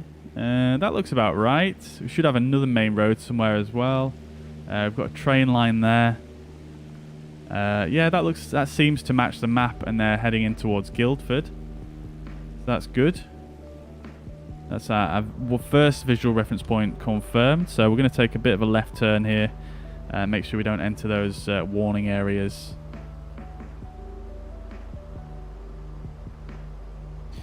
Okay, great stuff. So that's perfect.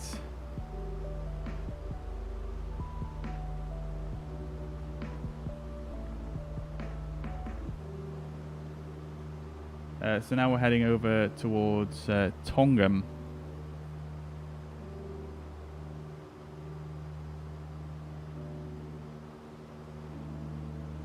Try to actually spot that on the map. It's quite difficult to see, actually. Not gonna lie. Can't actually see Tongham anywhere on the map. You can just see Guildford and Aldershot.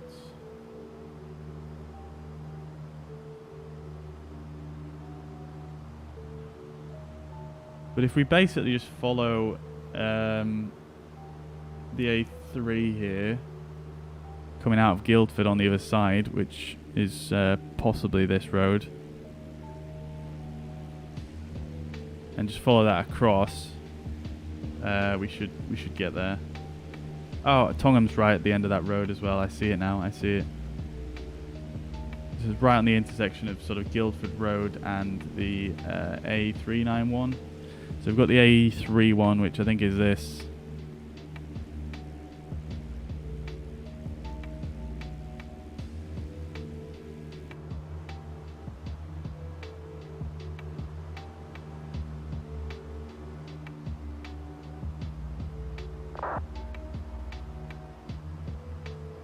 We should have a railway off to the right to confirm our position.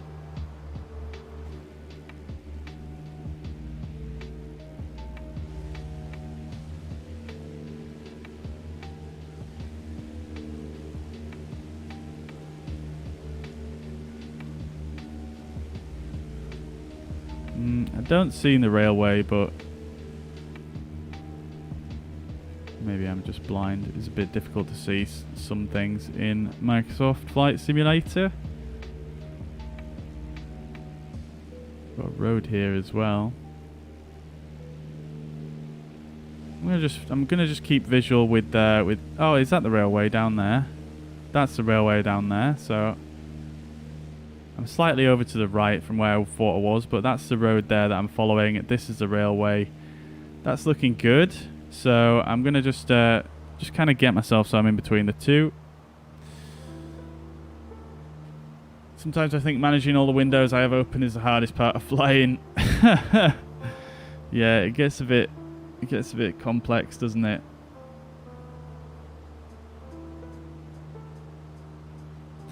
Yeah, especially if you're using Microsoft Edge, you get all the different tabs showing up as windows. So, so yeah, look at that.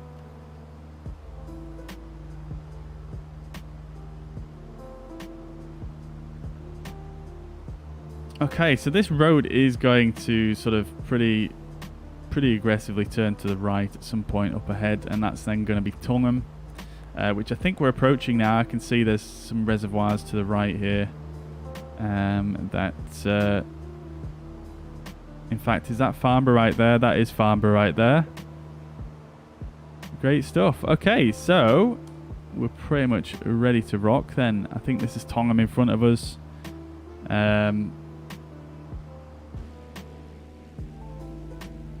Yeah, I think this must be Popham right here. And I can't quite see where the road turns, but...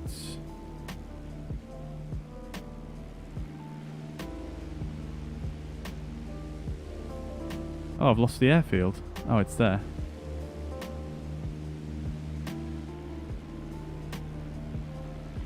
Okay, fine. No worries. So let's start our descent then. We'll make sure we're on the fullest fuel tank before we continue. So we're going to just turn on our fuel pump. We'll go to the left tank. Turn that off. We'll turn the landing lights on, and we're just going to reduce the throttle down to about 2,000 RPM.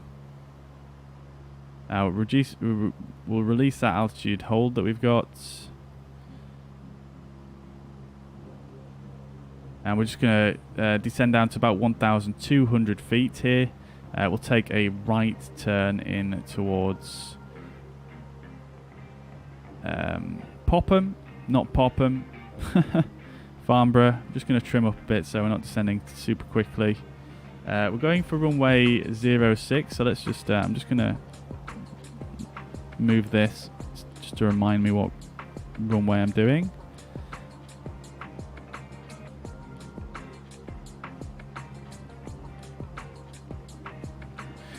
Alright, so we're going to overfly the airfield, take a right turn and join downwind.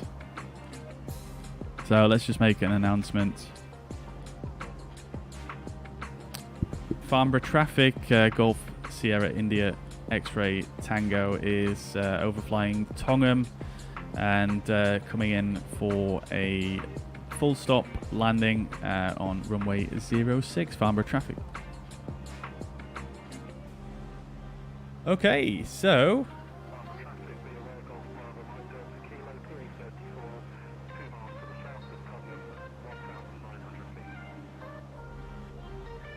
okay, great stuff. Copy, we are descending, just passing 2,000 feet. We'll look out for you. We're about 1 mile south. Okay, so we've got someone else in the area as well. He is a bit further south than me by the sounds of things. Look at that, the shadow of that jet passing over. That's awesome, I've never noticed that before. I can't actually see this other player. Nevertheless, let's take a right turn.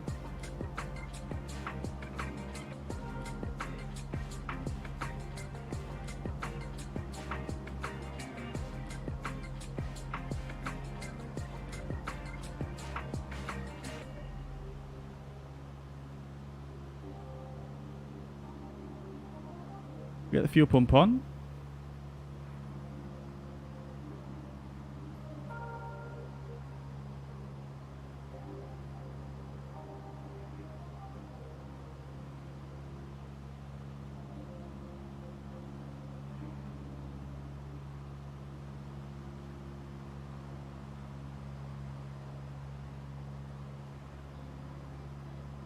Farnborough traffic, Golf, Sierra, India, X-ray, Tango. It's joining downwind for runway 06 at 1,200 feet.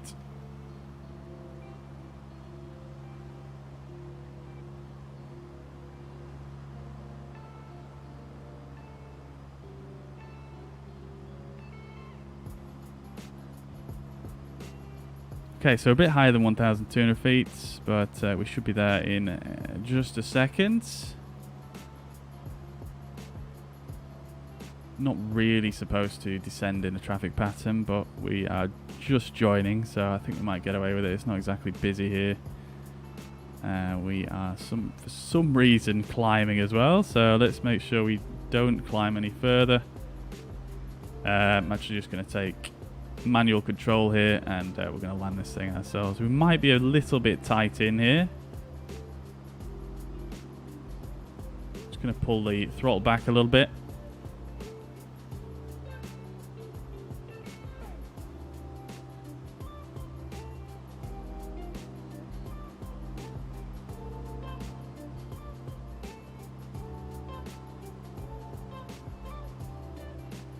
And we can go for flaps 1, just to help us slow down a bit, because we are a little bit high here maybe, and a little bit tight in, so we're going to have to do quite a steep bank to get onto this base leg.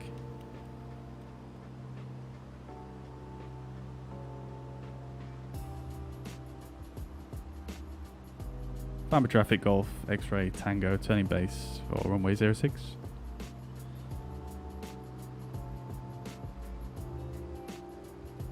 Okay, so we're going to go for a nice tight turn here. It's going to be quite difficult to see where we're going, but just going to swing it in nice and tight.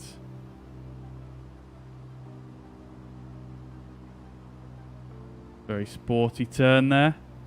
We are definitely a bit too low here. Probably not dealt with that very, very well there, to be quite truthful. Golf X-ray Tango is short final, runway 06, Golf X-ray Tango Farnborough traffic. Alright, so let's get flaps 2 out now.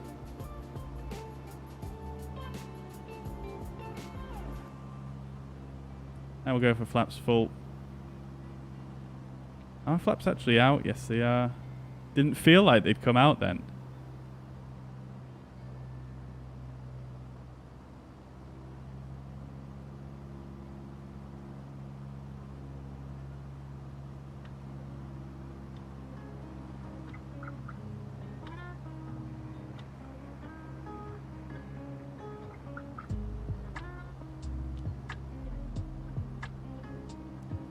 Sorry, I forgot to put the camera on, guys. We've got a little bit of a crosswind here.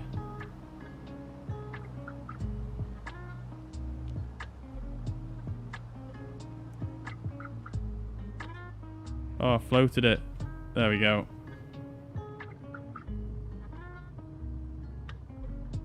No problems. Farnborough has quite a long runway, so we are good. Getting a little bit of that zigzagging because of the crosswind, but nevertheless, we are down. We're just going to vacate left at the earliest opportunity. Here we go.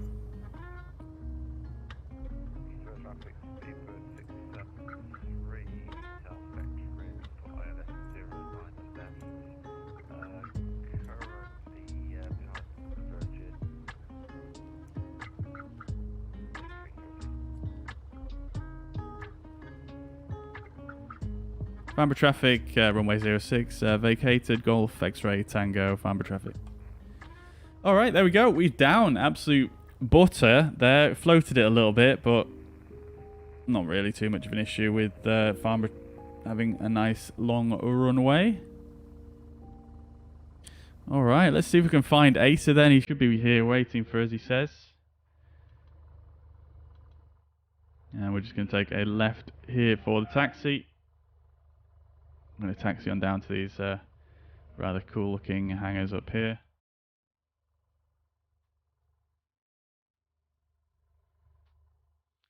Alright, so after landing we'll get all the flaps up. We'll get the mixture up to fully rich.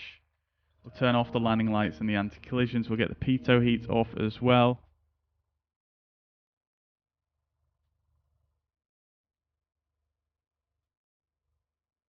Just look at this scenery though. This is super nice. I didn't hear that guy on the radio again at all. He obviously said he was south of the airport by 2 miles, but he didn't make any further announcements, which is a bit strange.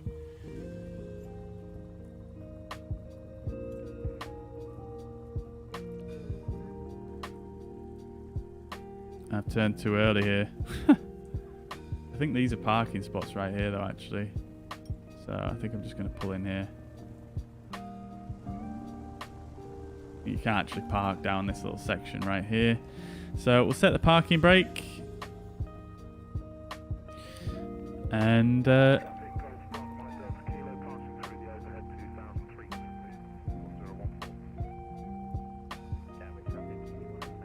you know what we never did? We never set our altimeter. That was smart.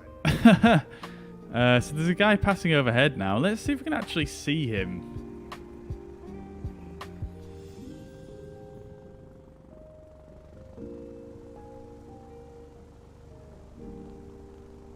Oh, those clouds look menacing, don't they? No, I don't see him. Never mind. We're down anyway now. Alright, let's get the transponder off.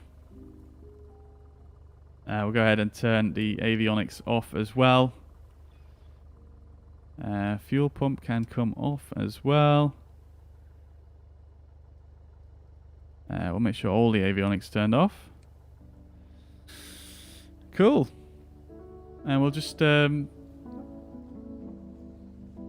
mixture to cut off. Turn the mags off.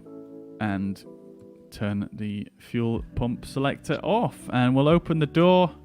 Get a bit of fresh air in here. Boom. Fantastic. Love to see it. We'll get the chocks in place as well, and we'll open the baggage door in case Dave wants to take anything out. There we go. Welcome to Farnborough, guys. We'll have a quick look around Farnborough in just a moment. I am just going to nip away for just one moment, and then we'll return. There's Asa looking very good in his 172. Oh, we've got Soldier as well with us. Beautiful. Alright guys, I'll be back with you in just a moment, and we'll carry on with the tour. EGCC, yeah, Manchester, only a tenner, isn't it? Yeah, it's absolute bargain. Yeah, absolutely brilliant. Andy, welcome to the chat. Hope you're doing well. Good to see you. Welcome, welcome. Dylan, welcome to the chat. Also, hope you're doing well. Welcome, welcome. Good to see you. Good to see you. All right, like I say, I'm just going to nip away for 2 minutes, and we'll then carry on. I won't be a second.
think it was a Honda, a 99 that we drive and play Nirvana.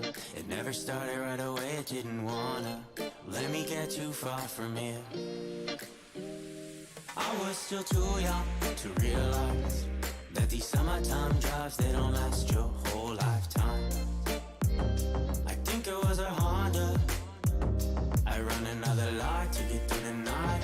Scared as shit, but I know that I'm alright. We were 17, pure like kerosene. You protected me, you were my sunscreen. You protected me, you were my sunscreen.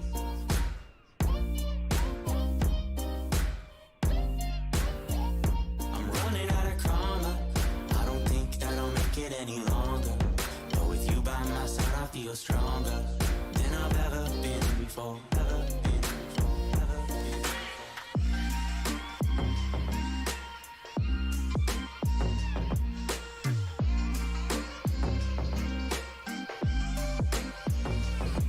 Still too young to realize that these summertime drives, they don't last your whole lifetime.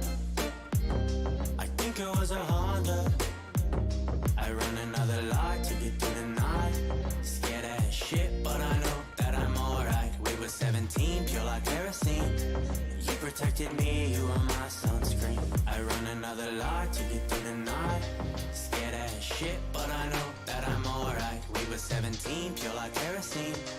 You protected me, you were my sunscreen. You protected me, you were my sunscreen.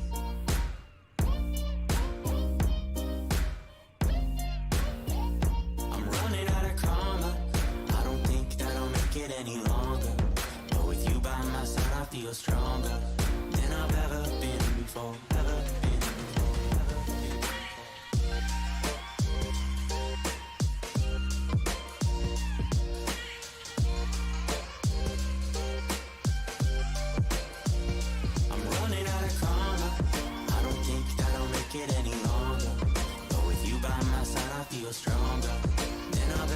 Alright, we are back. Hopefully the camera comes back on. Hello? Oh dear, what's happened? This one hasn't happened before.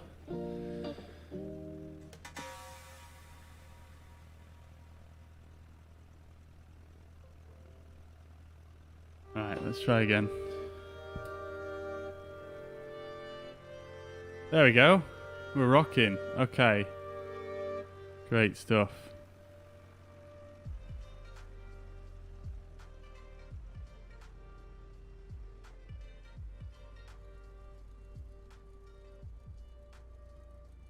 Okay, cool. Things like the shadow of the jet can make my day when flying. Yeah, so realistic. Yeah, I 100% agree, Jack. 100% agree. I love seeing stuff like that in the sim. It's brilliant. Wonder if the person flying it saw you and said the name. Yeah, maybe. Maybe. I mean, if they were on it's difficult to tell sometimes. If I didn't actually see the jet, so I don't know if they were flying on VATSIM or if they were on multiplayer, because we're on both at the moment. So it's possible that if they were on VATSIM, they might have heard me on the radios at the very least. They won't have seen a name tag though. Andy, your mate lives in Farnborough. Amazing, dude. Amazing. Very cool. Very cool. I bet he goes to and gets to see the air shows. That's quite cool. Wonder if the okay, yeah, we're all caught up with chat. Great stuff. All right. So before we continue on, then let's just first of all have a quick look at the tablet here, and we'll just sort of do a bit of planning for the departure. And what we'll also do is we'll just we'll have a look at our flown track. So let's bring up little nav map here. This is what I was using to sort of roughly plan the route initially, and then I was kind of using this for weather. And it's a bit more of a detailed map, so it's easier to see some of the locations on here. So this is quite a nice application. I'm just going to hide some of these other aircraft because that's getting a bit cluttered. Right, so what I can do is you can actually bring up your aircraft position with this little yellow button at the top here, but I wasn't using that purposefully because I wanted to kind of, really challenge myself to use the visual clues and sort of cross-reference with the map here on the way. So I didn't have that on, so let's turn it on. Let's see. You can actually turn on your aircraft trail as well, so you can see exactly where you flew, which is quite interesting to look at when you're doing something like this. So let's see.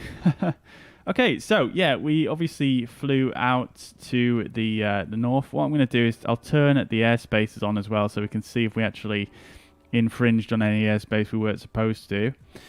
So yeah, obviously we realized a little bit late that we were overflying Folkestone right here. And then we turned in and followed the M20 here, which is what we wanted to do. We then took a left over Maidstone,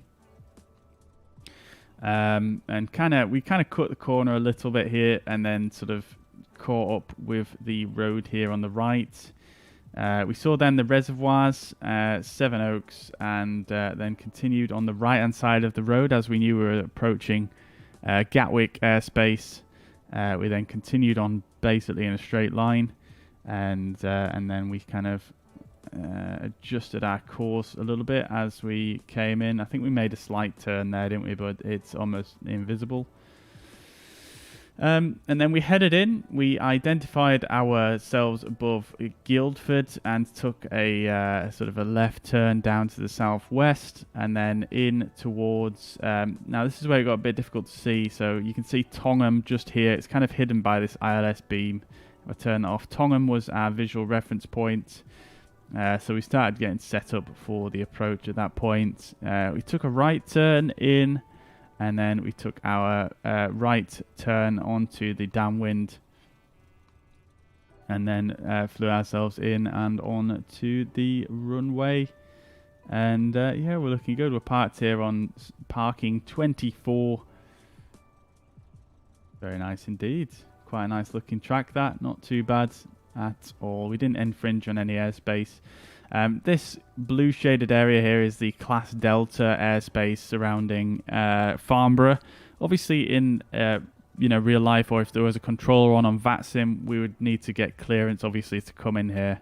But because we were obviously not, we didn't have a controller on, we didn't have anyone, we just used Unicom to sort of inform other users that we were inbound, and there was another aircraft on here, so that was good that we did that.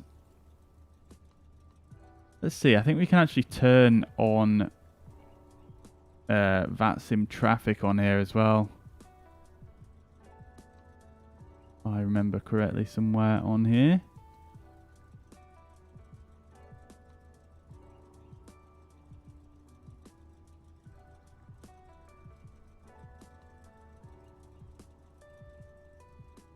Tools, options, and then one of these.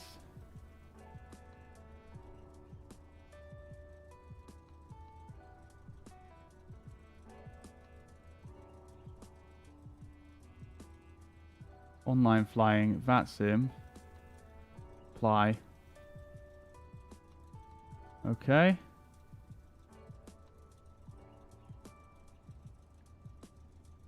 Oh, so the airspace actually shows up a bit different actually when you're on VATSIM. That's interesting. Okay, and then I think you can show VATSIM traffic, although because there's a lot of statics parked at this airport, it's kind of blending in a bit. I'm not sure. Let's see. View.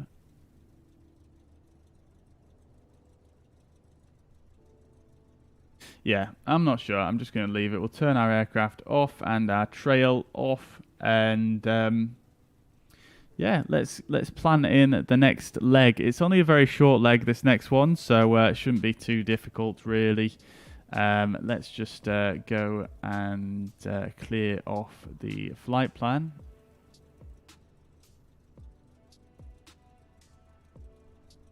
So we'll reset for new flights. We won't delete the aircraft trail.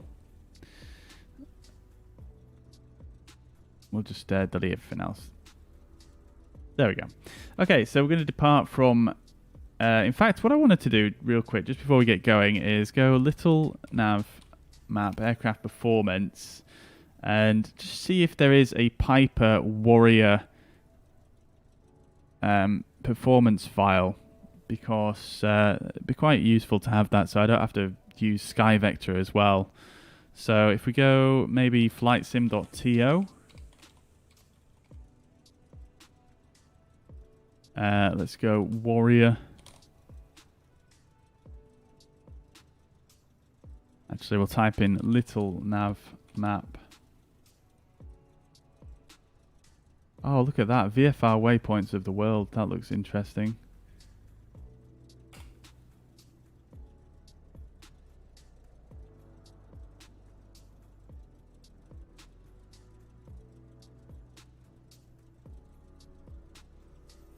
That's actually brilliant.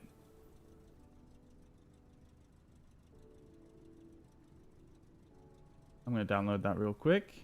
And then let's have a look. Let's see if there is a performance file for the Warrior. Nothing there. I'm sure I got an Arrow one from here.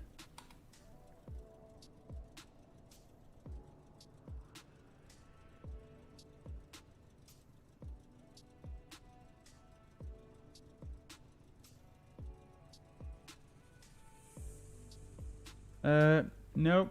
Okay. Fair enough. Look at this one. What's this? Blue-grey upholstery. Oh, very nice. Very nice. Okay, let's download those VFR waypoints anyway. So that's the CSV. I'm just going to copy that and stick it in my little nav map folder. Won't be a sec, guys.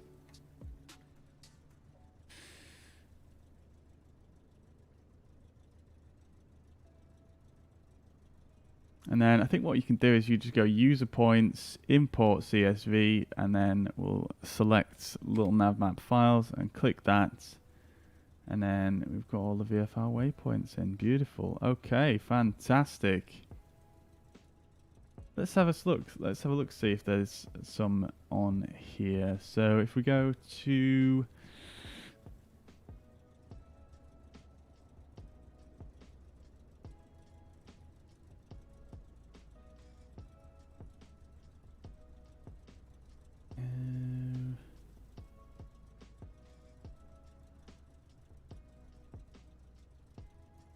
maybe not. Maybe it's not the whole world. Maybe it's not the UK, because it doesn't seem to have them on here. Let's see if they're over here.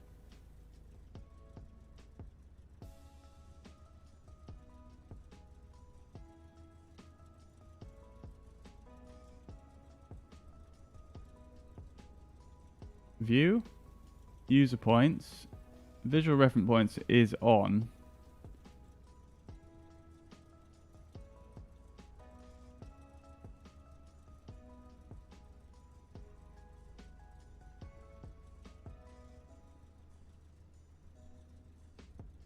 It definitely has them for Europe. Look at all the visual reference points over there. Just doesn't appear to have it for the UK. Okay, so that's not that useful. Never mind. All right. Anyway, let's carry on with our flight planning. So we're going to Popham, which is just here, very, very close. Let's set this as our departure. And then we'll set as our arrival at Popham.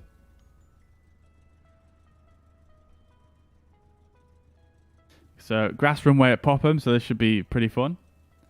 Set that as our destination. Again, we'll cruise at 2,500 feet. That should keep us below the Class A airspace. And yeah, so it should be quite simple here. I think what we should do is we should just depart north. Join up with the M3. I think there is a visual reference point up here at Frimley, I think. So we'll put a waypoint up there, and then we're just going to follow the M3 down and then into Popham.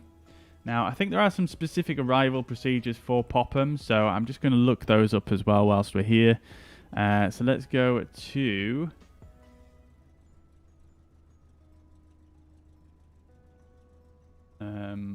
let's first check our departure situation.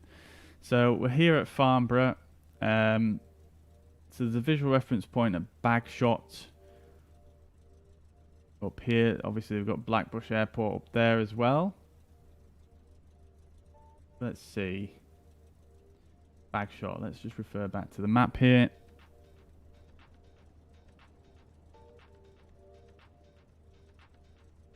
Okay, so there's Blackbush Airport.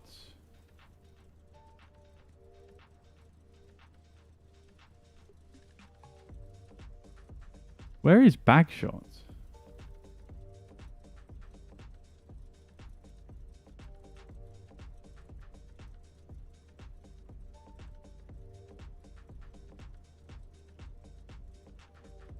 Not actually seeing Bagshot at all.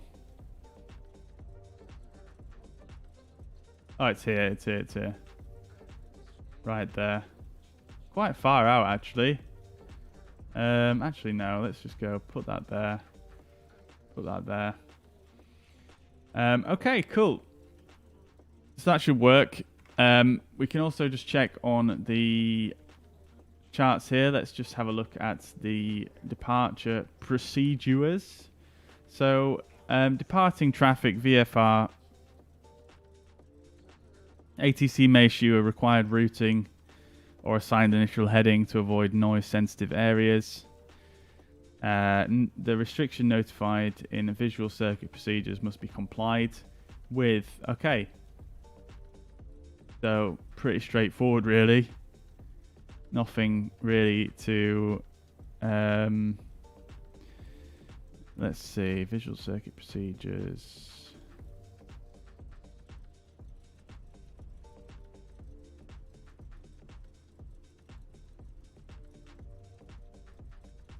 All circuits to the south.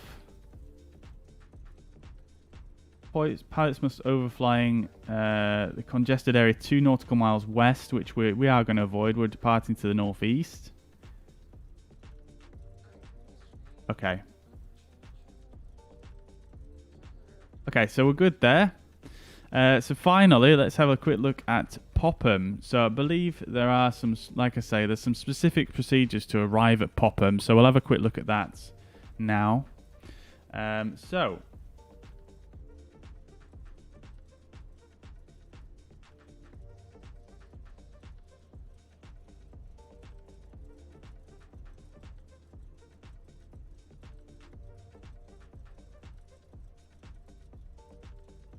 this is quite good, really. There's quite a lot of information here.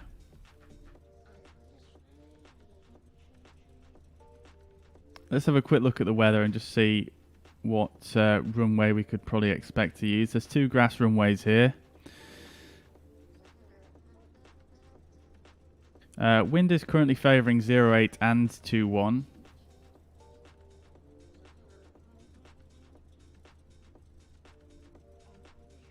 Winds are 142 at 10 knots. So 2-1 might be best.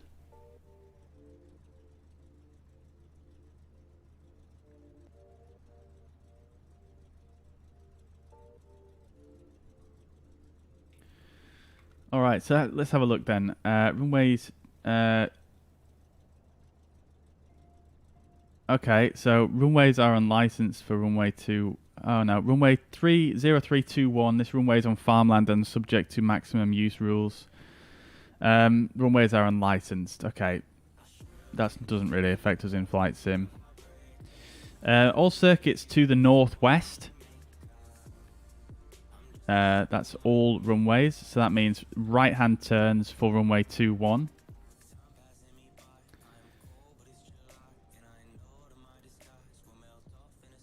Popham elevation is 547 feet, so our traffic pattern altitude is going to be 1,500 feet. Or 1,600, let's just round that up.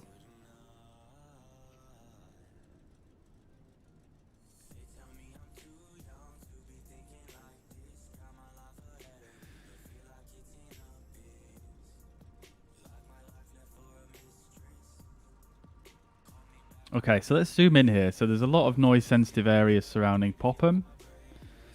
So as you can see right here, we're going to aim for runway 21. So as you can see, there's all these circled areas, which is quite tough. So what we'll probably do is we can probably fly in and just join straight onto the downwind, actually. Sorry, join onto the takeoff leg. Or we could just overfly and then join downwind like this here. Like that. That might be better, actually, although we've got a couple of noise sensitive areas, but yeah, this is not too detailed, so it might be quite difficult for us to actually pay full attention to this. But as you can see, it's mostly clustered around this main road here, and then up to the north side of the pattern. So you've got these three intersections here. So as long as we sort of stay outside of this sort of looks like a railway line here, and then come in just before this road, we should be fine to avoid those noise sensitive areas. Okay.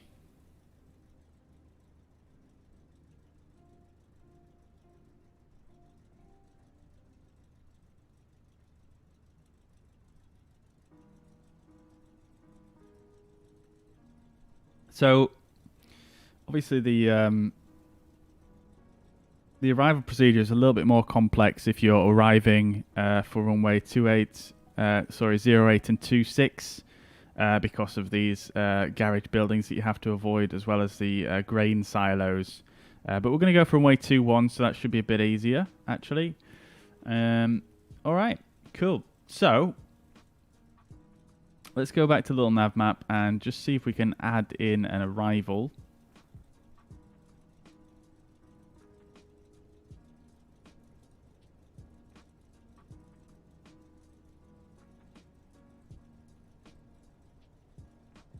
So we're going to do right turns.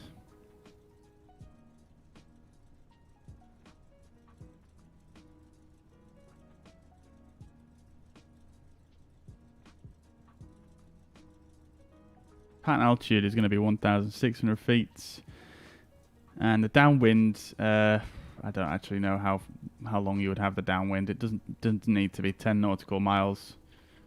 Probably 3 nautical miles will do it. Let's go for 4. Base leg. Oh, sorry. What am I on about? Downwind, we can leave at 10. Base leg, 3 or 4 even. Oh, I've done that wrong. That is a large traffic pattern. Let's just undo that. Oh no, it's not letting me undo it actually.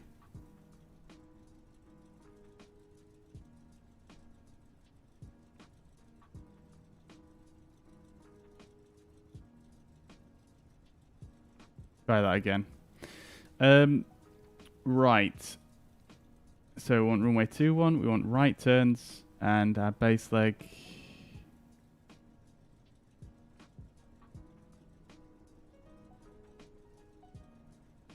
Do it like that. That looks better. I'm not sure how I'll get rid of this one, to be quite honest.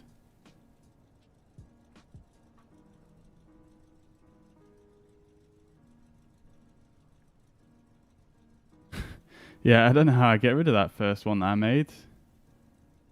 That definitely looks a bit better, even if it's a bit wide.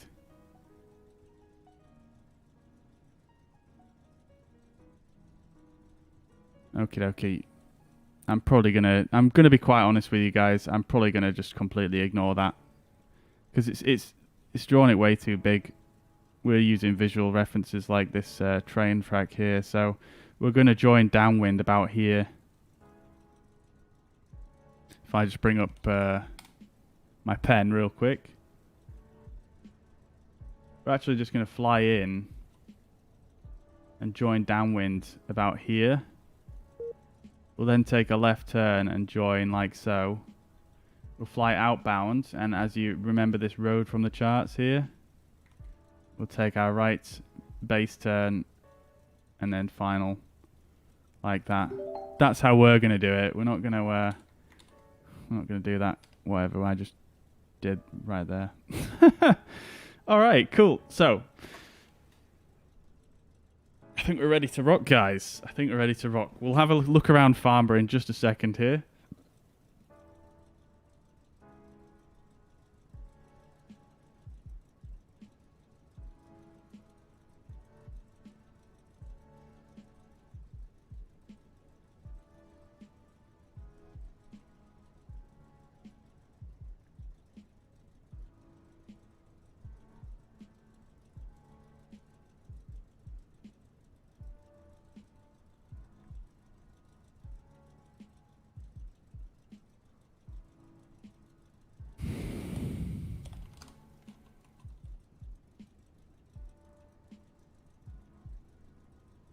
I'm going to put this in and see if I can record some aircraft performance.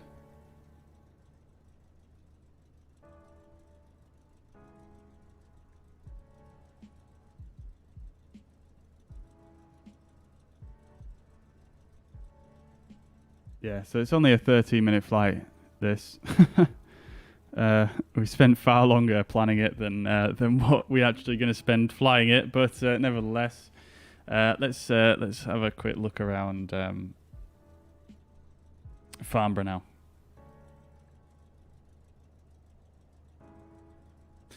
All right, here we go, guys. So I can hear an engine whirring next to me. I think we've got someone else here as well. Oh, great stuff. I think that's Soldier right there. Beautiful stuff.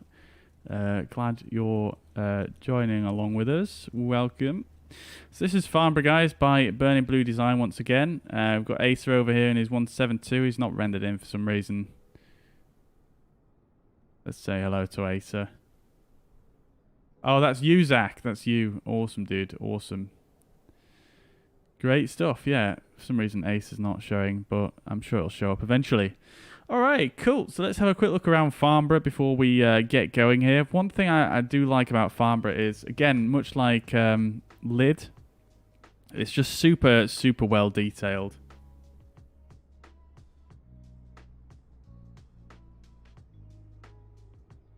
Jack, take it easy, dude. Thank you very much for tuning in. Leave a thumbs up on your way out if you've not already.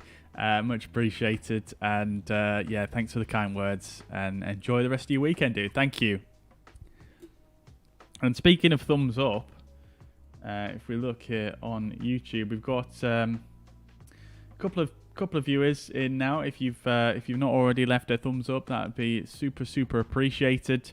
Always big help to the channel on YouTube. Really helps push it out on that algorithm. So would appreciate that. All right. Great stuff. Let's get going. Same on Facebook as well. If you are enjoying the content, please do feel free to hit that thumbs up or leave a reaction. And yeah, that'd be very, very nice of you. Thank you. So we've got Farnborough here. Looking at the tower first of all. We'll start here, might as well, because we are here. Looking very, very nice. Very, very nicely modelled, nicely textured, as per the usual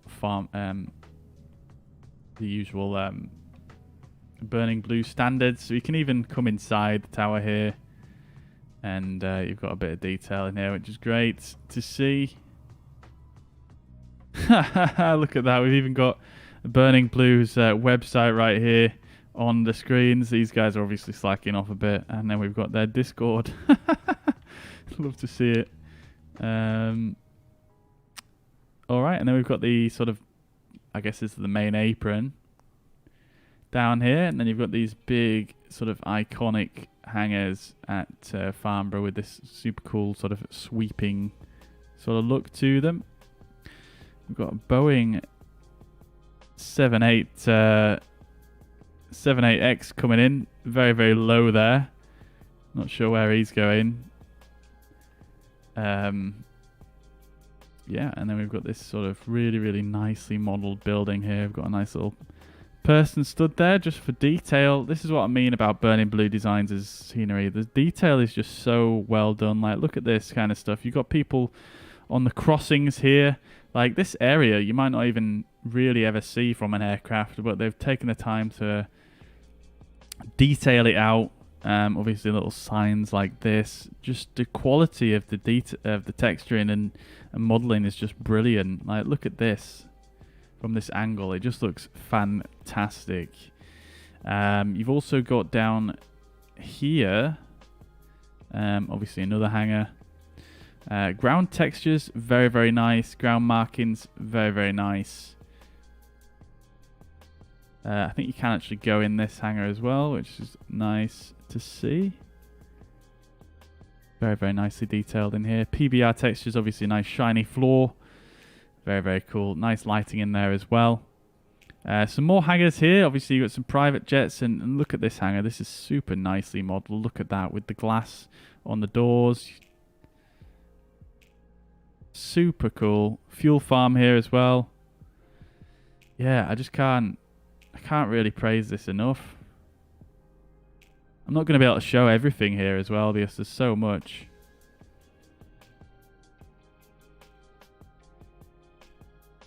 Looks super nice. Nice little perimeter fence. You've got this custom windsock once again. Even got a little car park down here on the outside. Very, very cool. What's this one right here? Some bricks and stuff.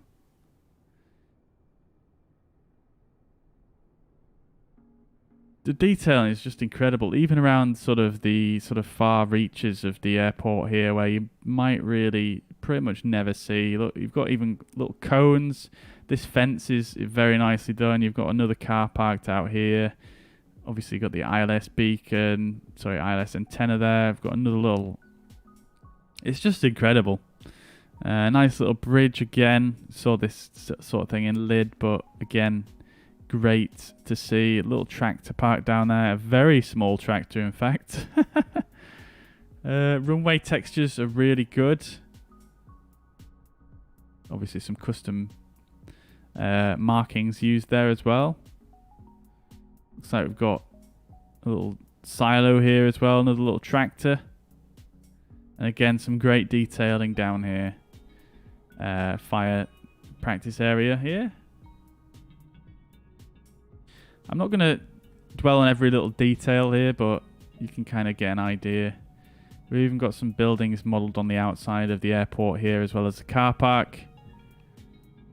Oh my god, that guy landed here. Go on, lad. Yeah, so we've got a bunch of other external buildings here. We've got a BAE Systems hangar. And then we've got all the stands here. I assume these are all the stands for the air show.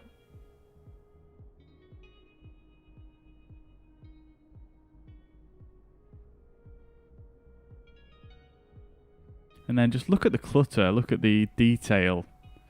It's just brilliant. The modelling on the buildings as well, just really, really cool.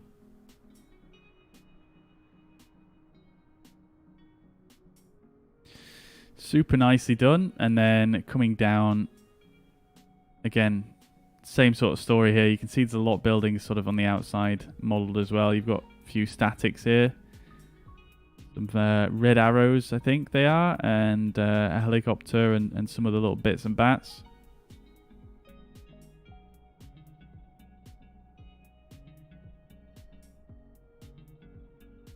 I'm sure there was some more external buildings as well. There's this one, and then I think it's round, possibly on this side. I'm going to just zoom out a bit here so I can see a bit better.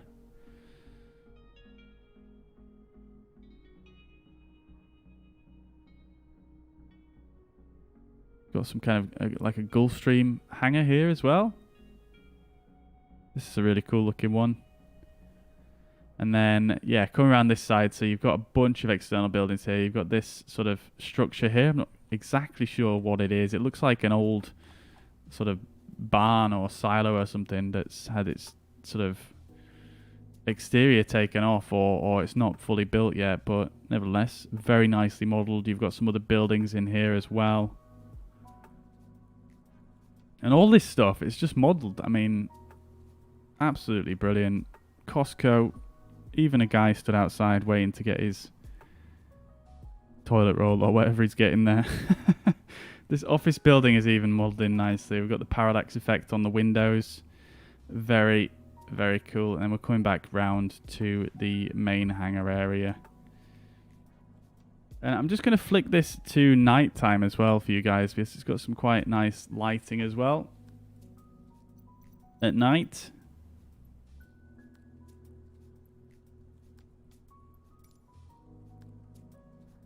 There we go. So we've got this green lighting going on here, but the hangar lighting is so cool. Look at that. And then when I talk about sort of details as well, one thing I'll show you is over here, like even on these external buildings, you know, look at this. You've got like appropriate lighting almost for, you know, the Costco sign, for example. And it's just brilliant. So well done. Okay, let's go back to live time. I'm going to have a bit more of my coffee and then we'll get going.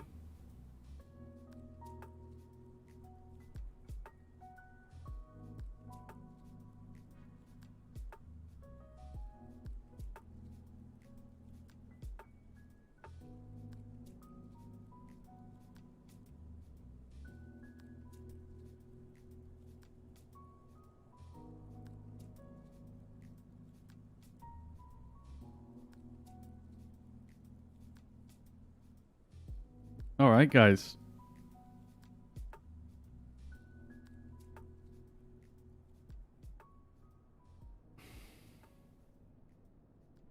Let's do this.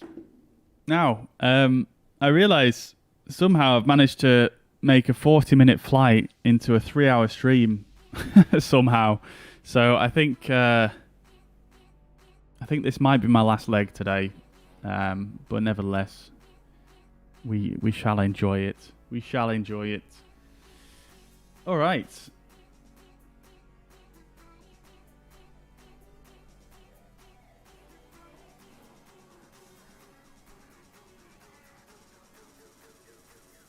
All right, let's do this thing. So, we're not going to do our pre-flight. Oh, we left the nav light on, didn't we? The beacon light's still on. Did we really leave that on? Oh, I tell you what we did do is we left the freaking battery on, didn't we? We're smart. Oh, no. Okay, so it's not fully discharged. The battery can fully discharge in this aircraft, so, oops. Never mind. All right, so we're not going to do our pre-flight. We'll just go ahead to the before start checklist. So brakes are set, circuit breakers are in, carburetor heat is off. Avionics are off, and fuel tank, we can go and move that to... In fact, let's just turn the battery and alternator back on, and we'll see which tank is best to start on. I think we're going to start on the left tank, so we'll select that, and we'll go ahead and start the engine. So we've actually got a hot engine now, so we should be able to just... well, I mean, we'll start in the same way as what we did last time. So open the throttle 1/4 of an inch. We'll get the battery and alternator on. We'll get the fuel pump on. We'll turn our lights on outside as well. We'll get the mixture to full rich. And we'll go... well, we'll close this door as well. Close the baggage door. Remove the chocks. We'll open the old window. Clear up. And we'll get it going.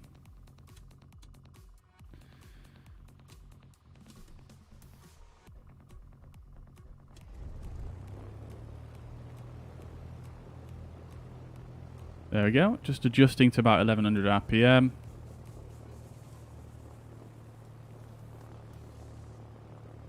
Okay. T's and P's looking good. Everything's looking good. Get the avionics turned on. There we go. We're going to set our squawk now to 7,000. The squawk we had before was really only just for Lydd. What I need to do as well is I do actually just need to do another flight plan on VATSIM, but in fact, considering how short this flight plan is, I'm actually not going to bother with VATSIM because it's literally almost pointless. There's no controllers on, and it's going to take me long enough to file a flight plan. Okay, so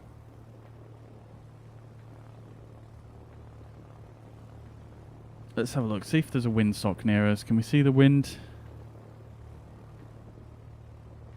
I think we're going to be taking off from runway 06 again. We could always check with the in-game ATC, I suppose.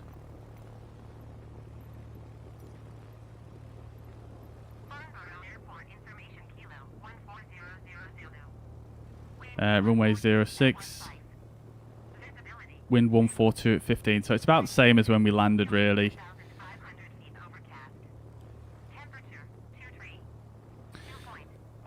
Alright. Let's shut her up. I'm going to press B on the keyboard just to get the correct QNH, because in sim it tends to give you the QNH in inches of mercury rather than hectopascals. So we'll do that. We'll set our transponder to on, and let's get going. So we're going to taxi down. Probably help if I looked at the airport chart, wouldn't it, really?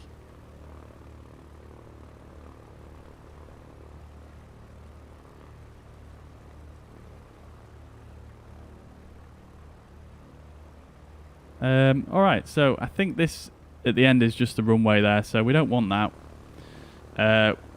We'll basically turn around and taxi on down. Hey, Zach. There's what are you being up to? There's this police car seems quite interested in what you're doing right there. Yeah, so I'm going to just taxi on. We'll taxi past all the hangars here and then onto the runway and take off runway 06. Okay. Let's do it. Alright. Release the parking brake and bit of left rudder and a bit of left braking.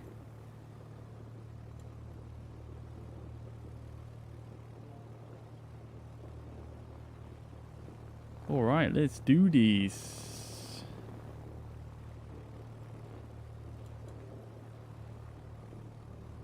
Asa, did you get the scenery for Popham as well? That is super nice as well, as you guys will see. So we're not on VATSIM anymore, just to be clear. I'm not going to announce my intentions and whatnot.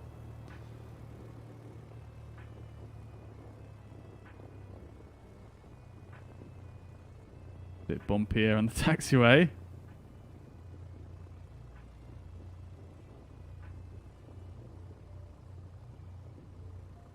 Let's get that window closed.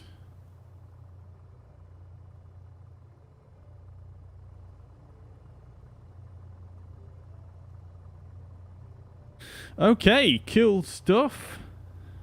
Fair enough, mate. No worries. Well, hopefully once you've seen it, it might tempt you.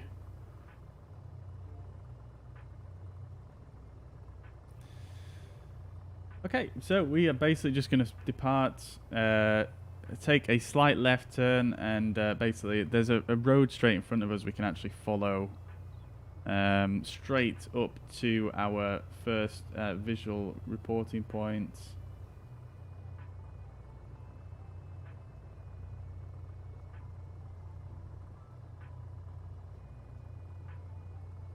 Wait, did I adjust this? I didn't, did I?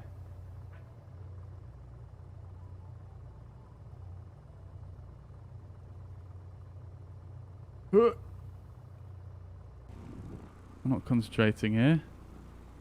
Alright, I'll take a right turn.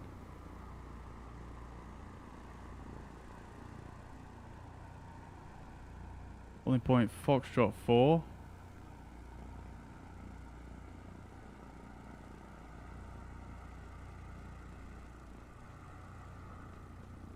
Alright, so as we can see, we've got a crosswind. Slightly, well, quite a bit of a crosswind from the right-hand side.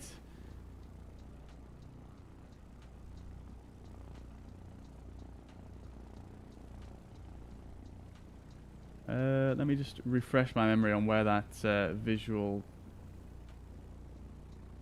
departure point is for Farnborough. Bag shots is what we're looking for. And there's M3 junction 4 as well. I didn't even notice that one before. We could just use that one. We'll use M3 junction 4. That's probably going to be a bit tighter in, so that's good.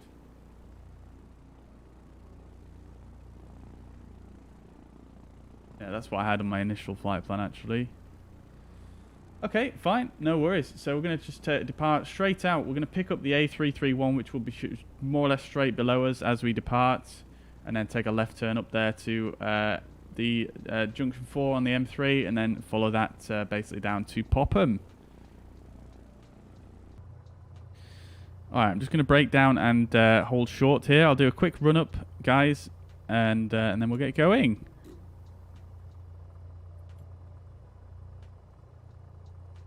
So we are more or less facing into the wind here. Apologies, I am blocking the taxiway here, but this will only take 2 minutes. So parking brake is set. We'll get this throttled up to 2,000 RPM.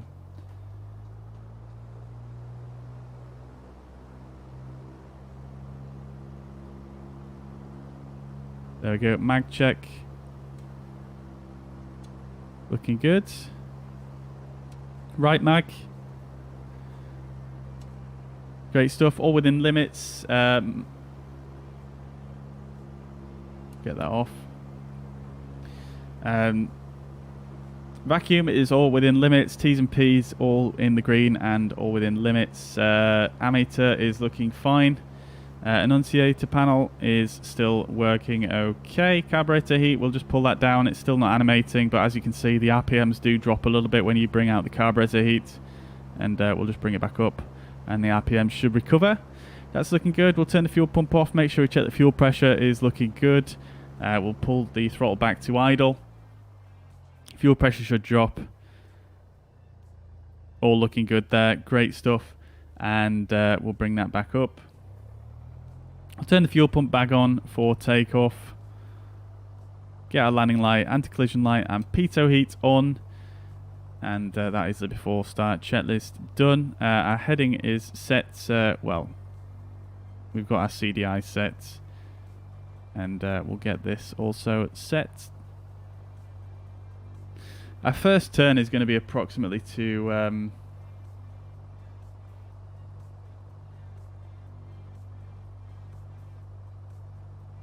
approximately 343, so I'm just going to put that in here as well, like so, and that should do it. Okay, let's do this. Idle the throttles, let's release the parking brake, and we'll get on the runway.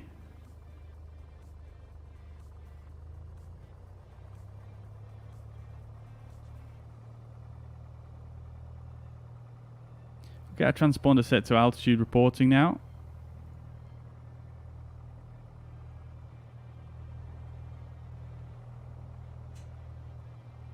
Oof, this thing whips around on the corners sometimes. It's crazy. Alright, let's go.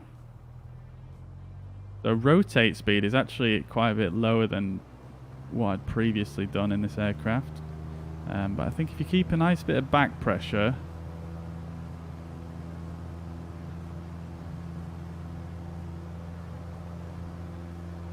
There we go, we're up.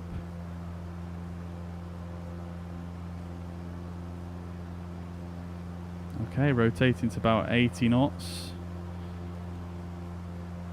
No flaps again, so 79 knots in fact is our climb speed.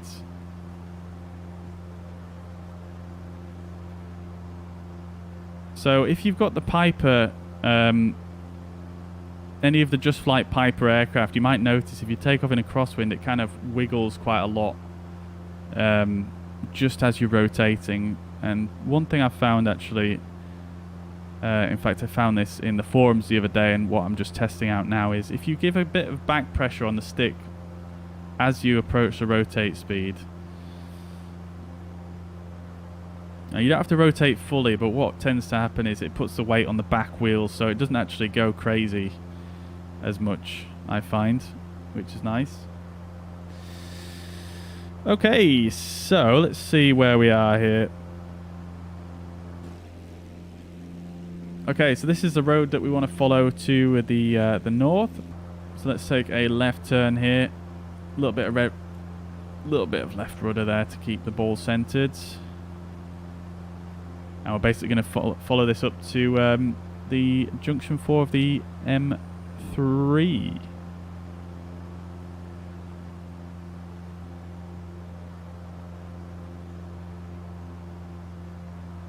Shouldn't take us long at all.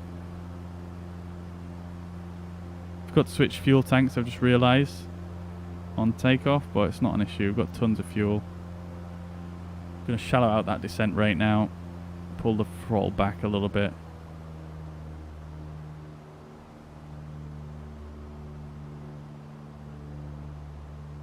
So I think this is the M3 in front of us, right here. Yep, there we go. There's the motorway junction 4. So let's take a left turn and follow that down.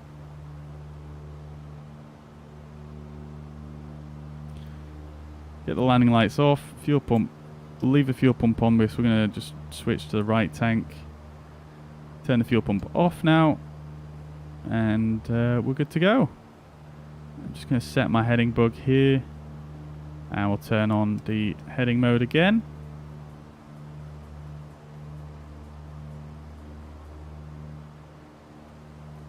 Just going to add a bit of power in because we are just not reaching 2,500 just quite.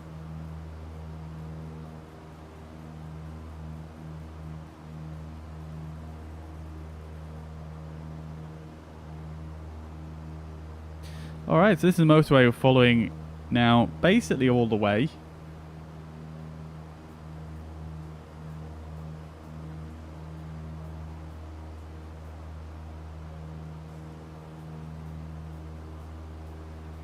Basically all the way. So, I'm actually just going to set my heading here. I just need to nip away for 2 minutes. So we'll get to the level off here and I'll be back with you guys.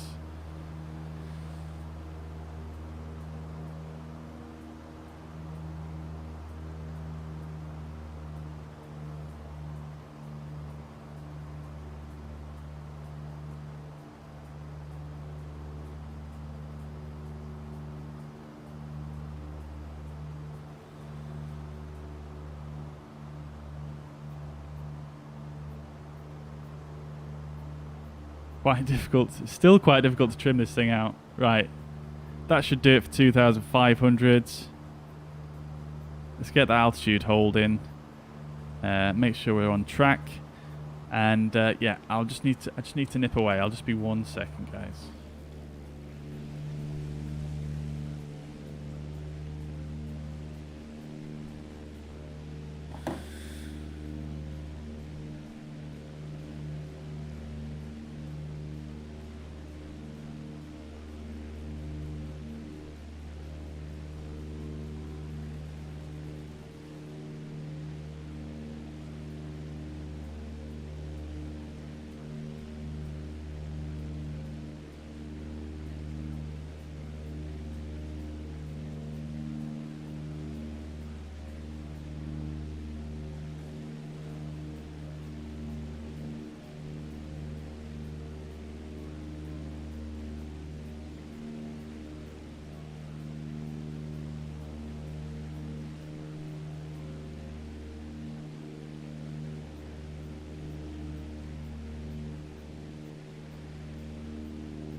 Alright, we're back now then. Wayne, welcome to the chat. Hope you're doing well. Good to see you, mate. Good to see you. Hope you're doing well. Let's see here. Hopefully we've not lost where we are. Hopefully we've not lost the motorway there.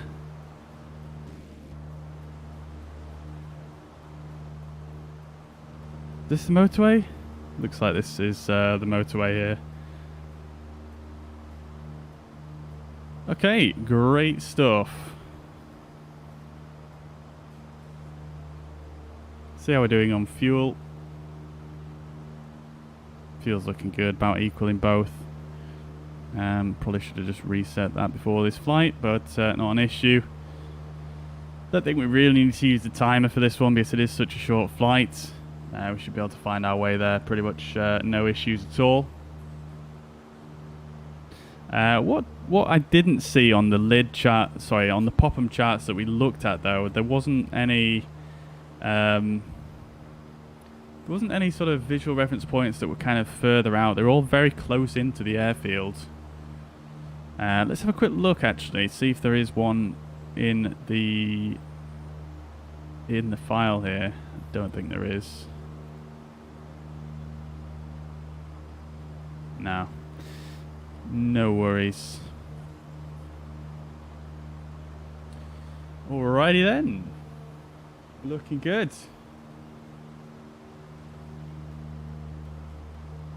We are looking good. Let me just get this guy banned on Twitch. But yeah, Wayne, I'm doing very well, thank you. Very well indeed. Yeah, how are you doing?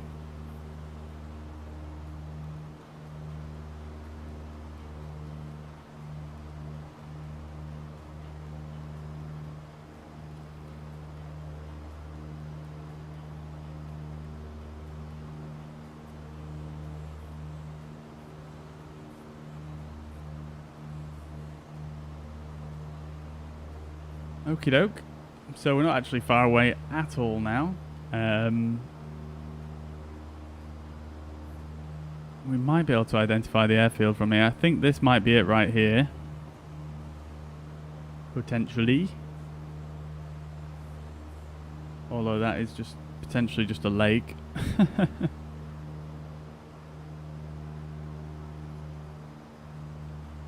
Again, just looking on the map, see if I can identify any of the areas that might help identify the airport, but nevertheless, if we keep this road to our left, we should come across it.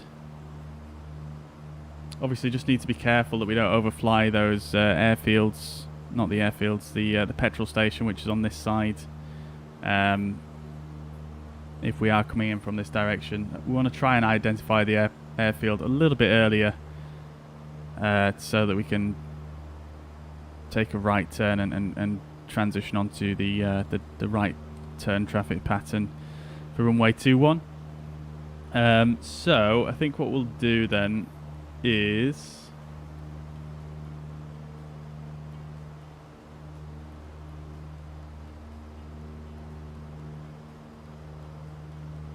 EGHP is Popham, so we're basically pointing straight towards the airfield right now. Oh, you can see it just there. You can see it. Beautiful. Okay, great stuff. So, right, we are looking good. We'll start our descent now then. Let's release the altitude hold and pull the power back. Let's just double check what speed we're actually going at. Just under 20 degrees per 2,500 once again. So, but we're going about 100 knots at the moment, true airspeed. Let's start that descent. We'll get the fuel pump on. We'll switch fuel tanks to the left tank. We'll get the landing lights on as well.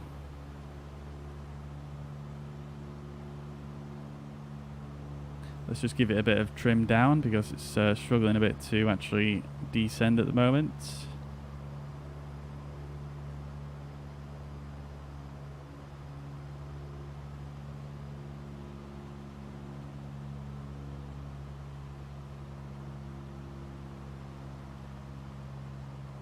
There we go, that's much better. Alright, so runway 21 is this one right here. We're going to overfly and take a right turn. Not a right turn, sorry.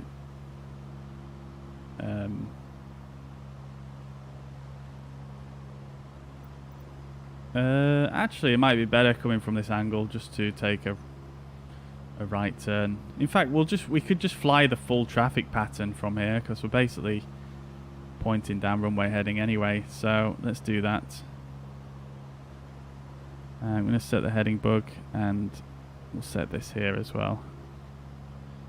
Just to remind me. Whoa, Bessie! I've completely forgot we had the autopilot on. Let's just take that off now.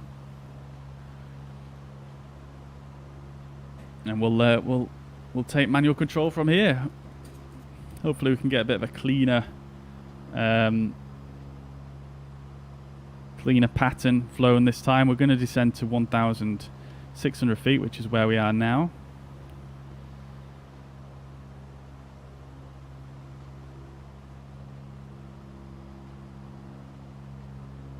So basically what we want to do is we need to fly basically across to the other side of the road here and then take our crosswind leg, because obviously we've got the noise sensitive areas which were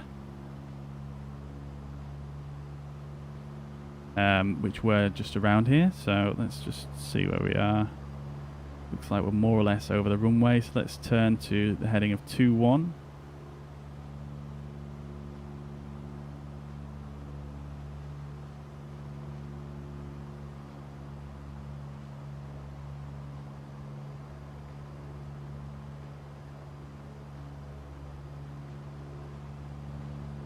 I want to make sure I'm over that road before I make my crosswind leg. There's the road.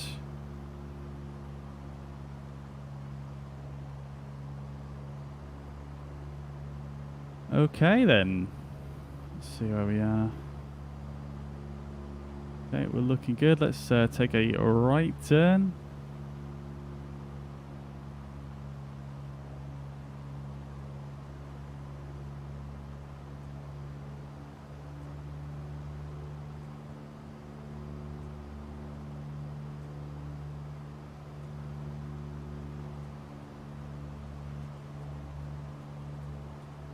And we're going to level about 300 degrees, fly the crosswind leg.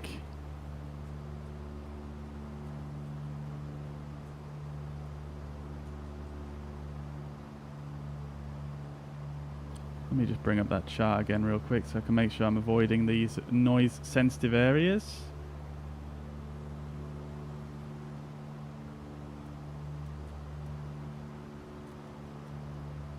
So there's like a railway track somewhere, which is going to be quite difficult to see, I think. That we need to avoid. Well, we don't need to avoid it, but there's some areas sort of clustered around it. I think it's probably this town right here.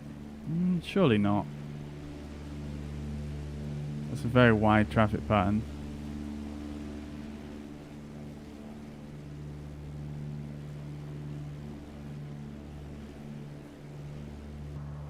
I'm going to take my right. I'm going to take my downwind leg now.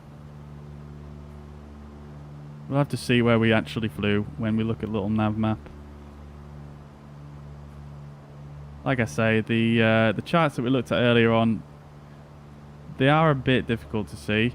I mean, I'm going to guess that this little village in front of me is a noise sensitive area, so I'm actually going to dodge left of it.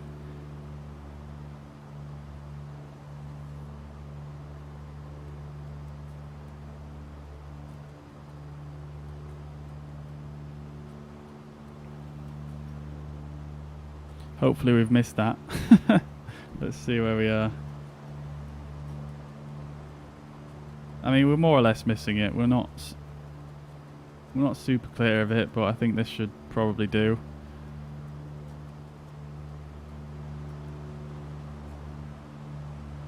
Airfield's just there to the right, off the tip of the... Oh no, is that it? I'm a bit confused now. I might have lost the airfield here, guys.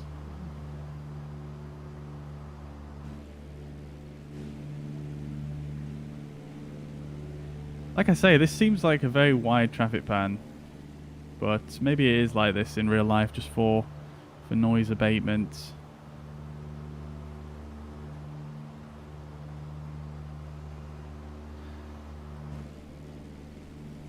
Let's see, can we see that railway line down here at all?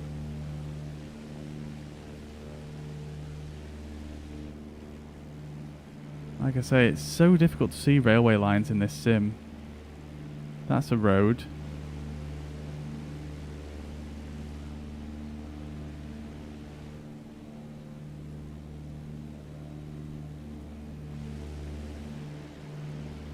Nah, I'm not sure. Not sure.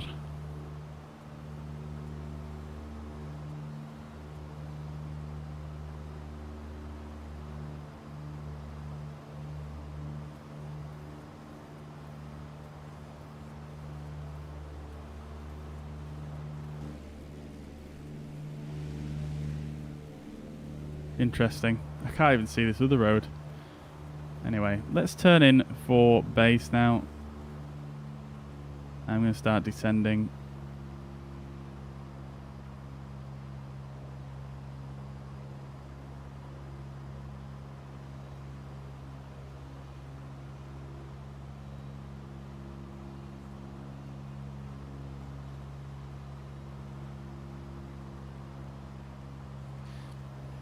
Alright, can we get visual contact again with the airfield? So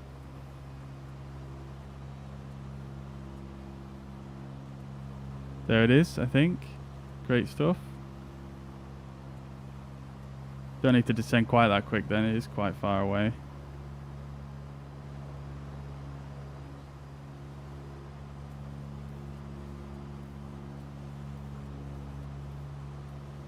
Yeah, I think that is it right there. I might be wrong. Or is this it? Nevertheless, let's start taking that right turn now.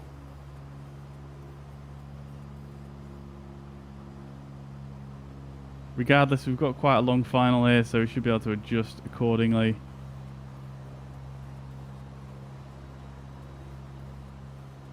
If we can find that main road again, we should be good, but it's, again, quite difficult to see.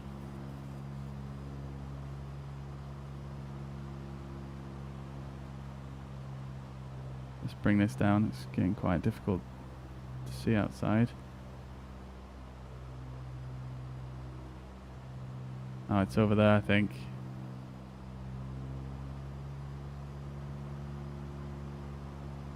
Yeah, I've cut that in way too cut that in way too early.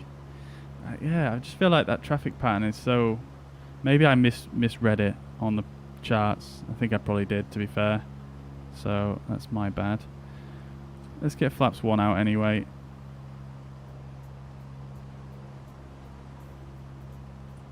And we're going to go for flaps 2 as well. I think that's the airfield there.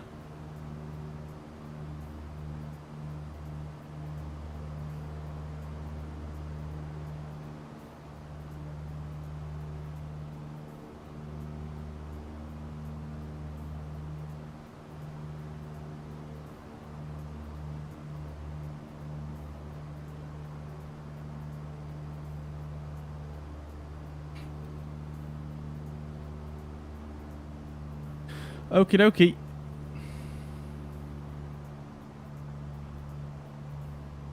Let's get last stage of flaps out now as the runway is in sight. At least I hope that's the runway. I'm still not entirely sure. Looks like it is. Aiming for about 63 knots on the final approach. Plenty of trim up going in currently.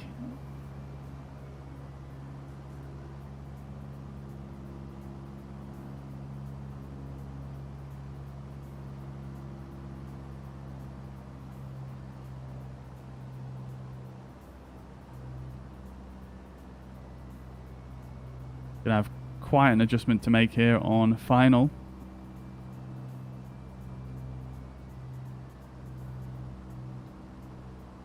Getting a lot of wind coming in from the left.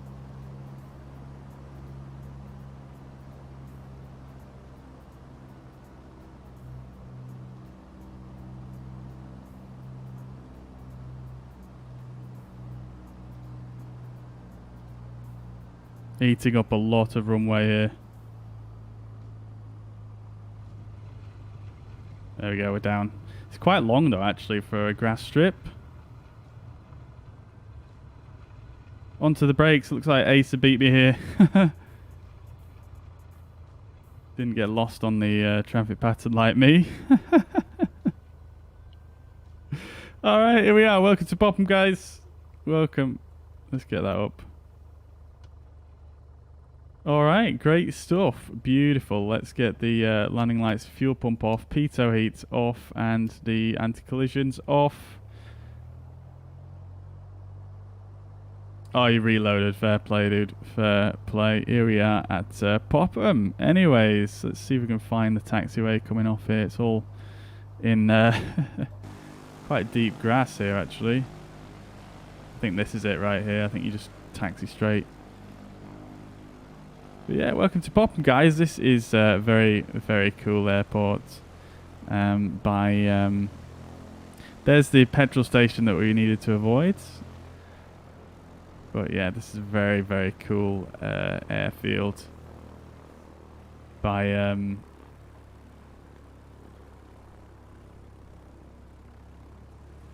very, very cool airfield by Burning Blue.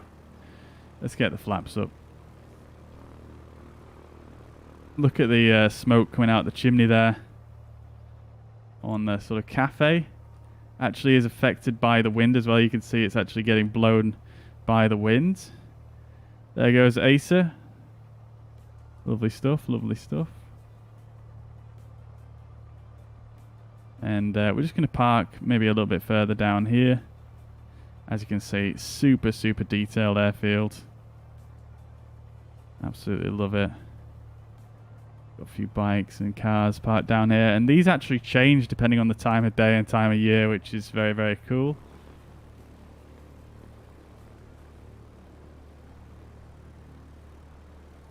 Little fuel farm here. You can see the taxiway is marked out by these cones very, very nicely.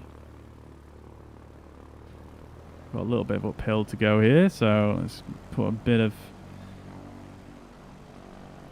power in.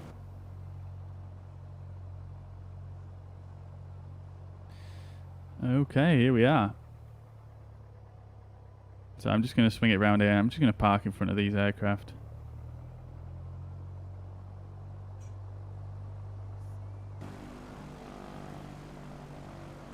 Probably swung it in a bit early there.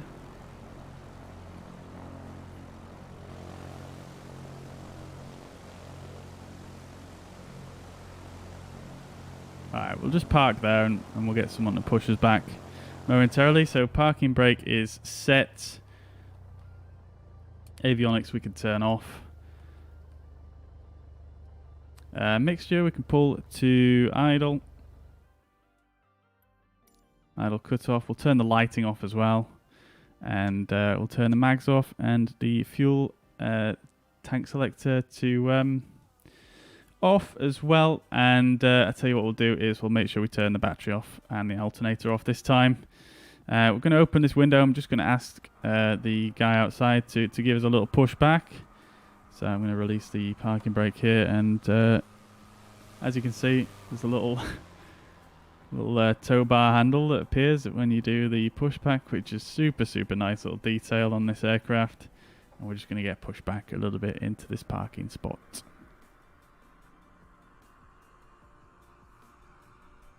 That should do it. Okay, cool. We'll close our window, and there we have it, guys. Welcome to Popham.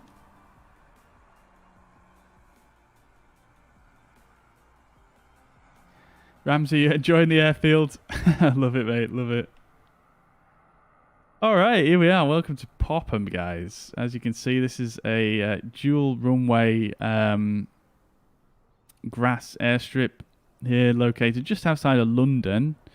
And let's have a look at the usual level of detail that you've got here from Burning Blue Design. So as you're coming off the main road, you've got obviously some nice signage, some nice walls going on. Popham Airfield on the wall there, looking very, very cool indeed. Some nice grand gates with the little aircraft on them. Popham Airfield, home of the Spitfire Flying Club, and then, you know, just the great detail coming down here. You've even got another little sign on here. Even tells you noise abatement procedures which is very, very cool. Do not overfly the garage or property on the airfield boundary. Okay, and there we go. We'll come in this way. Even got a little AA signs sign there as well. Very, very cool. And here we go. A little sort of, I'm not sure if this is it looks like it's got radio antennas on it, but it also looks like a water tower, so I'm not exactly sure what that is. Got a little sort of car park. Looks like it's maybe under construction here. Lots of diggers and whatnot going on. Some little mini hangars here.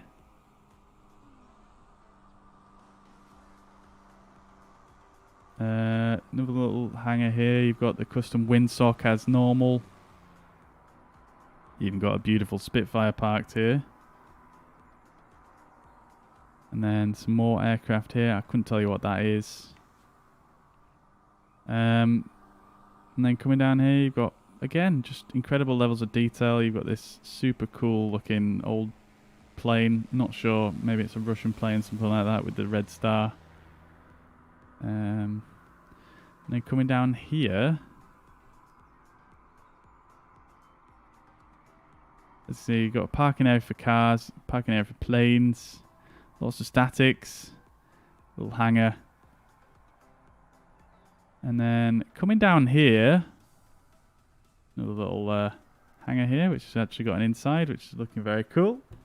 Rusty old plane there. And then look at this, you've got a mini and a little VW camper, you've got a load of motorbikes, you've got a guy stood here ready to take off. But like I said earlier on, like stuff, this airfield is quite a dynamic thing. So if I actually go into the weather here and change the time,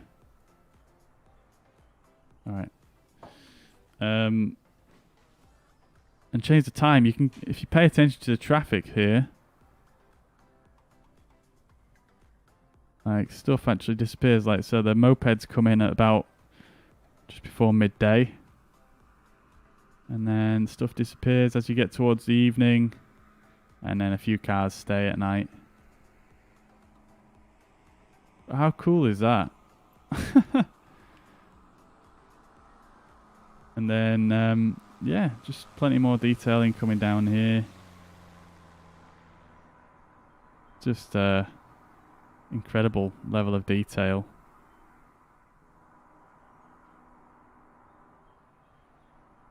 We've got a little office here. Got the tower up here. Let's see what he's got on his tower. Oh, he doesn't have the Burning Blue website up this time. He's just got a bit of a map.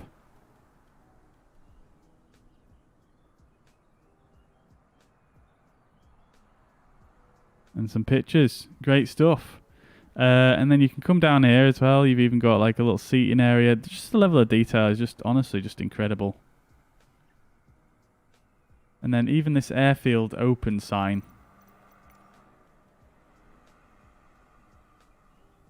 Changes to closed when it's actually closed after about 6 o'clock. Which is just dope. And then this, I'm not sure what this is actually to do with.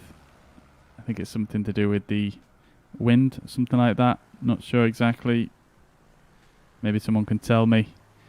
And then, yeah, like I say, just incredible levels of detail. You even got this little sculpture in here. Just brilliant, really. The chimney smoke as well is obviously fully animated there. And I believe it is affected by the wind. So if we actually turn the weather off to clear skies, you could see that the smoke immediately went more or less straight up there. If I actually change the lighting so you can see it a bit easier, let's see. There you go. So if I put in some wind coming from the east. Oh, what just happened there? Smoke's just disappeared.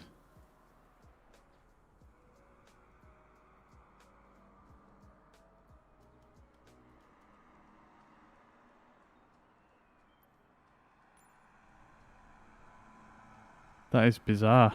I'm not sure what happened there. It just disappeared. So, okay, I guess I can't show you that, but I believe it is. Oh, it's back. It's back. All right, we'll try again.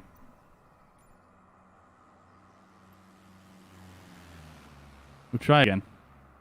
All right, so we've got wind from the northwest. Let's put it from the southeast, for example. We'll increase the speed a bit. And you can see it does seem to move a little bit. Like if I change the direction a bit. There you go. How cool is that? So cool. Just little details like that I just love. It's just brilliant. Absolutely fantastic. Smoke vanishes when airfield closed as well. Look at that. Let's try that one. Oh, that's why it disappeared. Oh, I get it. I get it. Thank you very much, Amyi. Thank you very much watching on Twitch. Much appreciated. See, little details like that. It's just fantastic. It's just fantastic. So detailed and yeah, it's just brilliant. Fantastic. Alright then guys, so this is Popham Airfield in the UK by Burning Blue Design, as I said. EGHP. Highly recommend picking this up. Super nice. You've even got this, this is the garage you're not allowed to overfly here, the BP garage. Or the BP petrol station, whatever you want to call it. You've got another one down here as well. Actually, this might be the one you're not allowed to overfly. The SO here, not the one over there. But the level of detail here, again, it's just incredible. Look at this. Like, you know. You're hardly ever going to come down here, but nevertheless, the level of detail is just absolutely stunning.